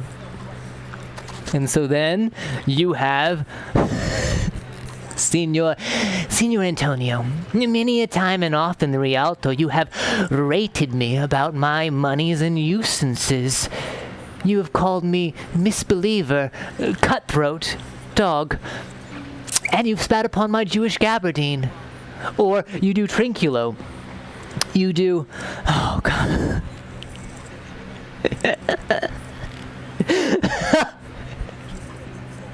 What have we here? A man or a fish? Smells like a fish. A very ancient fish-like smell. Not of the newest porridge on. No, you do stuff like that. You have fun with it. You expand the idea. But then it really dawns on the whole, oh my God, I got a lot of stuff. I got to start really putting things into a storage unit. And then the concept of trying to add more and more content to this YouTube channel so that we can continue to try to get our name out there, kind of falls by the wayside because the realities of moving really start to set in, and you have to then figure out the kind of unfortunate situation that you're not going to be able to bring everything that you wanted to bring. You're not going to be able to bring even half of what you're wanting to bring. You're going to, in fact, I had, I want to say, 5 or 6 staged packs for my car. And each time I realized that I'm going to have to put away more. I'm going to have to get rid of more, because not only am I bringing myself down, not only am I bringing all my tools, all of my gadgets, my toys, all my fun stuff that I want to have down there, I gotta bring my cat too. I ain't leaving my little bud. She has to be there too, and she has to be comfortable in some kind of effect. And I also don't want to pack the car in a way that if she does escape into the back area of the car, which she eventually does, it's going to eventually shift, collapse, and then hurt her, because that would devastate me. That would throw me into a spiral unrecoverable, and that would kill the idea. That would make the idea so unworth it that I would then have some scornful kind of feeling towards the idea. So things have to be more stored. Things can't come. And even on the day that I am leaving, I am at the storage unit throwing stuff in there just to pile it more on, just to make a little bit more room so my little buddy cat, she has a little bit more room to, laying about. And then we take off for Texas. A 2-day adventure to Texas. And we get here. We get to Texas. And we start. When did we start? Started on the... I got to Texas on the 19th. So from the 7th of September, of course a Tuesday, funny enough, Thursday, a day like today, a day of frustration. Oh, me. So from the 7th to the 17th. So in 10 days, I get myself out of that apartment, get everything into a storage unit, get everything into my car, alt-swalt, doing monologues, doing drafting, while having this idea, trying to tamp down, and I've continued at this point, past that point, trying to tamp down more of the string tension complex, because, again, I don't have the ability right now to jump onto CAD and really start designing this in the way that I would want to, and I want to. But I know that if I want to produce a concept show, a vignette, it is not going to be that. It's going to be something much different, and a small side in both, because I redid my letter to Oda, to Maida, and Netflix, and Tomorrow, and the internet. Each time I said October 30th was the day that I think I could get things ready, because I wanted to at least give myself some time. But I also wasn't really smart in the fact that that's a ways away at this point. That's almost a whole month away now. And at the time then, it was a month and 3 weeks? From the 7th? Yeah, it would have been a month and 3 weeks, basically. And that and to this day, the impending nature of a possible casting, of a possible choice, still hangs heavy in the air. I've let that tension slowly wick itself away because it was really destroying me. Because it was always the tentative steepness of it that would either kill the idea right then, or I would just have to forget about it and continue on. Because if I pined too hard on the possibility, I would never be able to make the next step. I would never be able to get out of that apartment.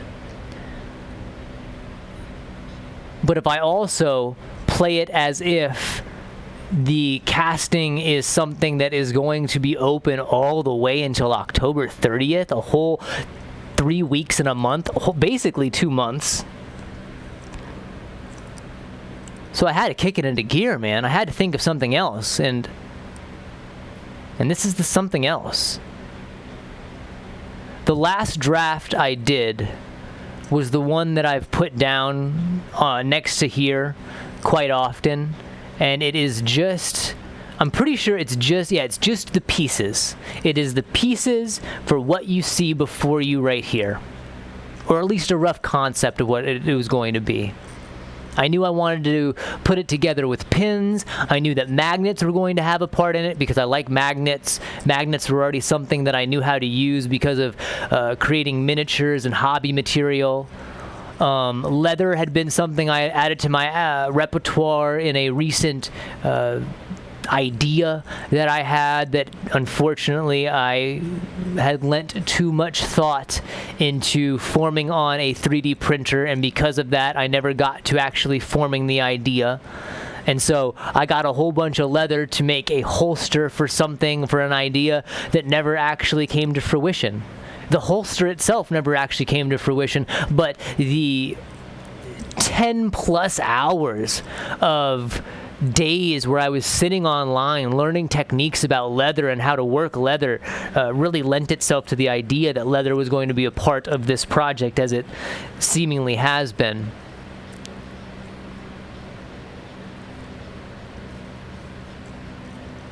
I have not made another draft. I have not made another monologue because the focus has been right here. And on Wednesday,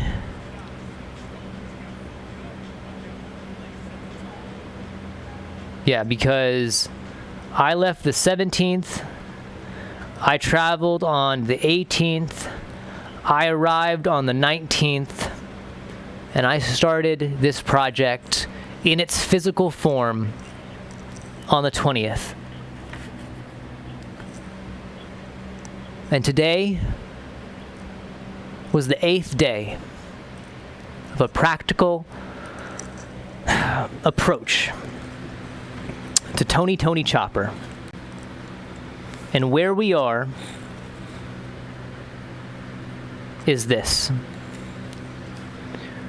We have a form for a puppet. It moves. It has some kind of articulation. Once I am able to attach it to about right here is where I believe the cowl and puppet will match up with a nice QD link, so that I can just come in here and QD myself off once I'm done. It will make it so that I then have the ability to have more movement with it. We'll probably add a little bit more tension to the legs so that they don't keep flipping forward on themselves. We're going to add some magnets to the feet. We're going to add some form around the boy. But this was day 8. A practical approach to Tony Chopper. I appreciate you. Thank you for putting up with my soapbox, with my frustration, and my story. My name is James Clifton Overcash III, and I want to be Tony Chopper, because I think I have a good idea on how he should be played. And tomorrow, we'll come back. We'll add the honeymoon bed to the marriage of parts, which will be our final little bits. And then we'll begin to form. Probably also going to have to find a more practical solution to the adherence of our leather. But you know, if I say so myself, I feel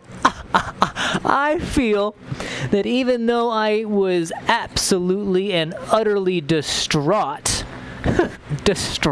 earlier in the fact that this was not working, I think it's working pretty good. Can I get him to sit?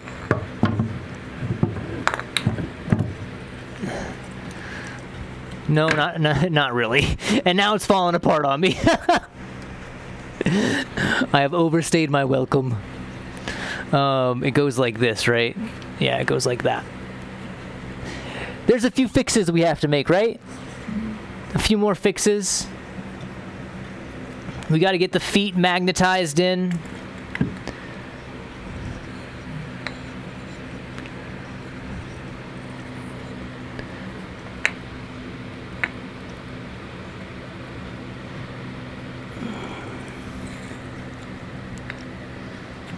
But man, I think this is a damn good... Man, I really had to cheer myself up, didn't I? Goodness me. Goodness me.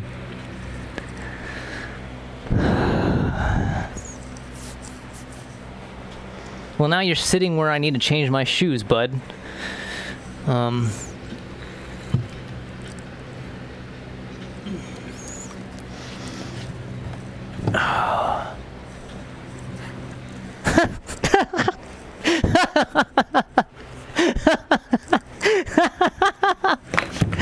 Oh my God.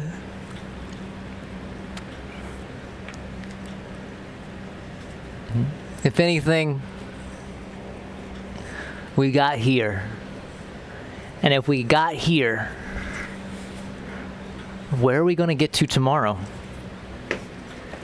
Because you could not tell me when I was driving back from Texas on the... You know what? I think I actually... Because I drove back from Texas after coming down. If you would have told me on that drive that almost 20 days, 21 days, this is where I would be, I would tell you I have all of September to get out of this apartment, and I am not even rushing one bit. I ain't even rushing one bit.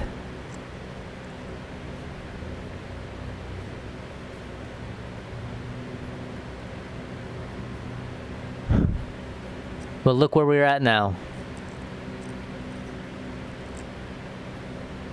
Day 8, part 2, in the books. Have a good evening. Have a good day. I hope you enjoy it, whatever it is.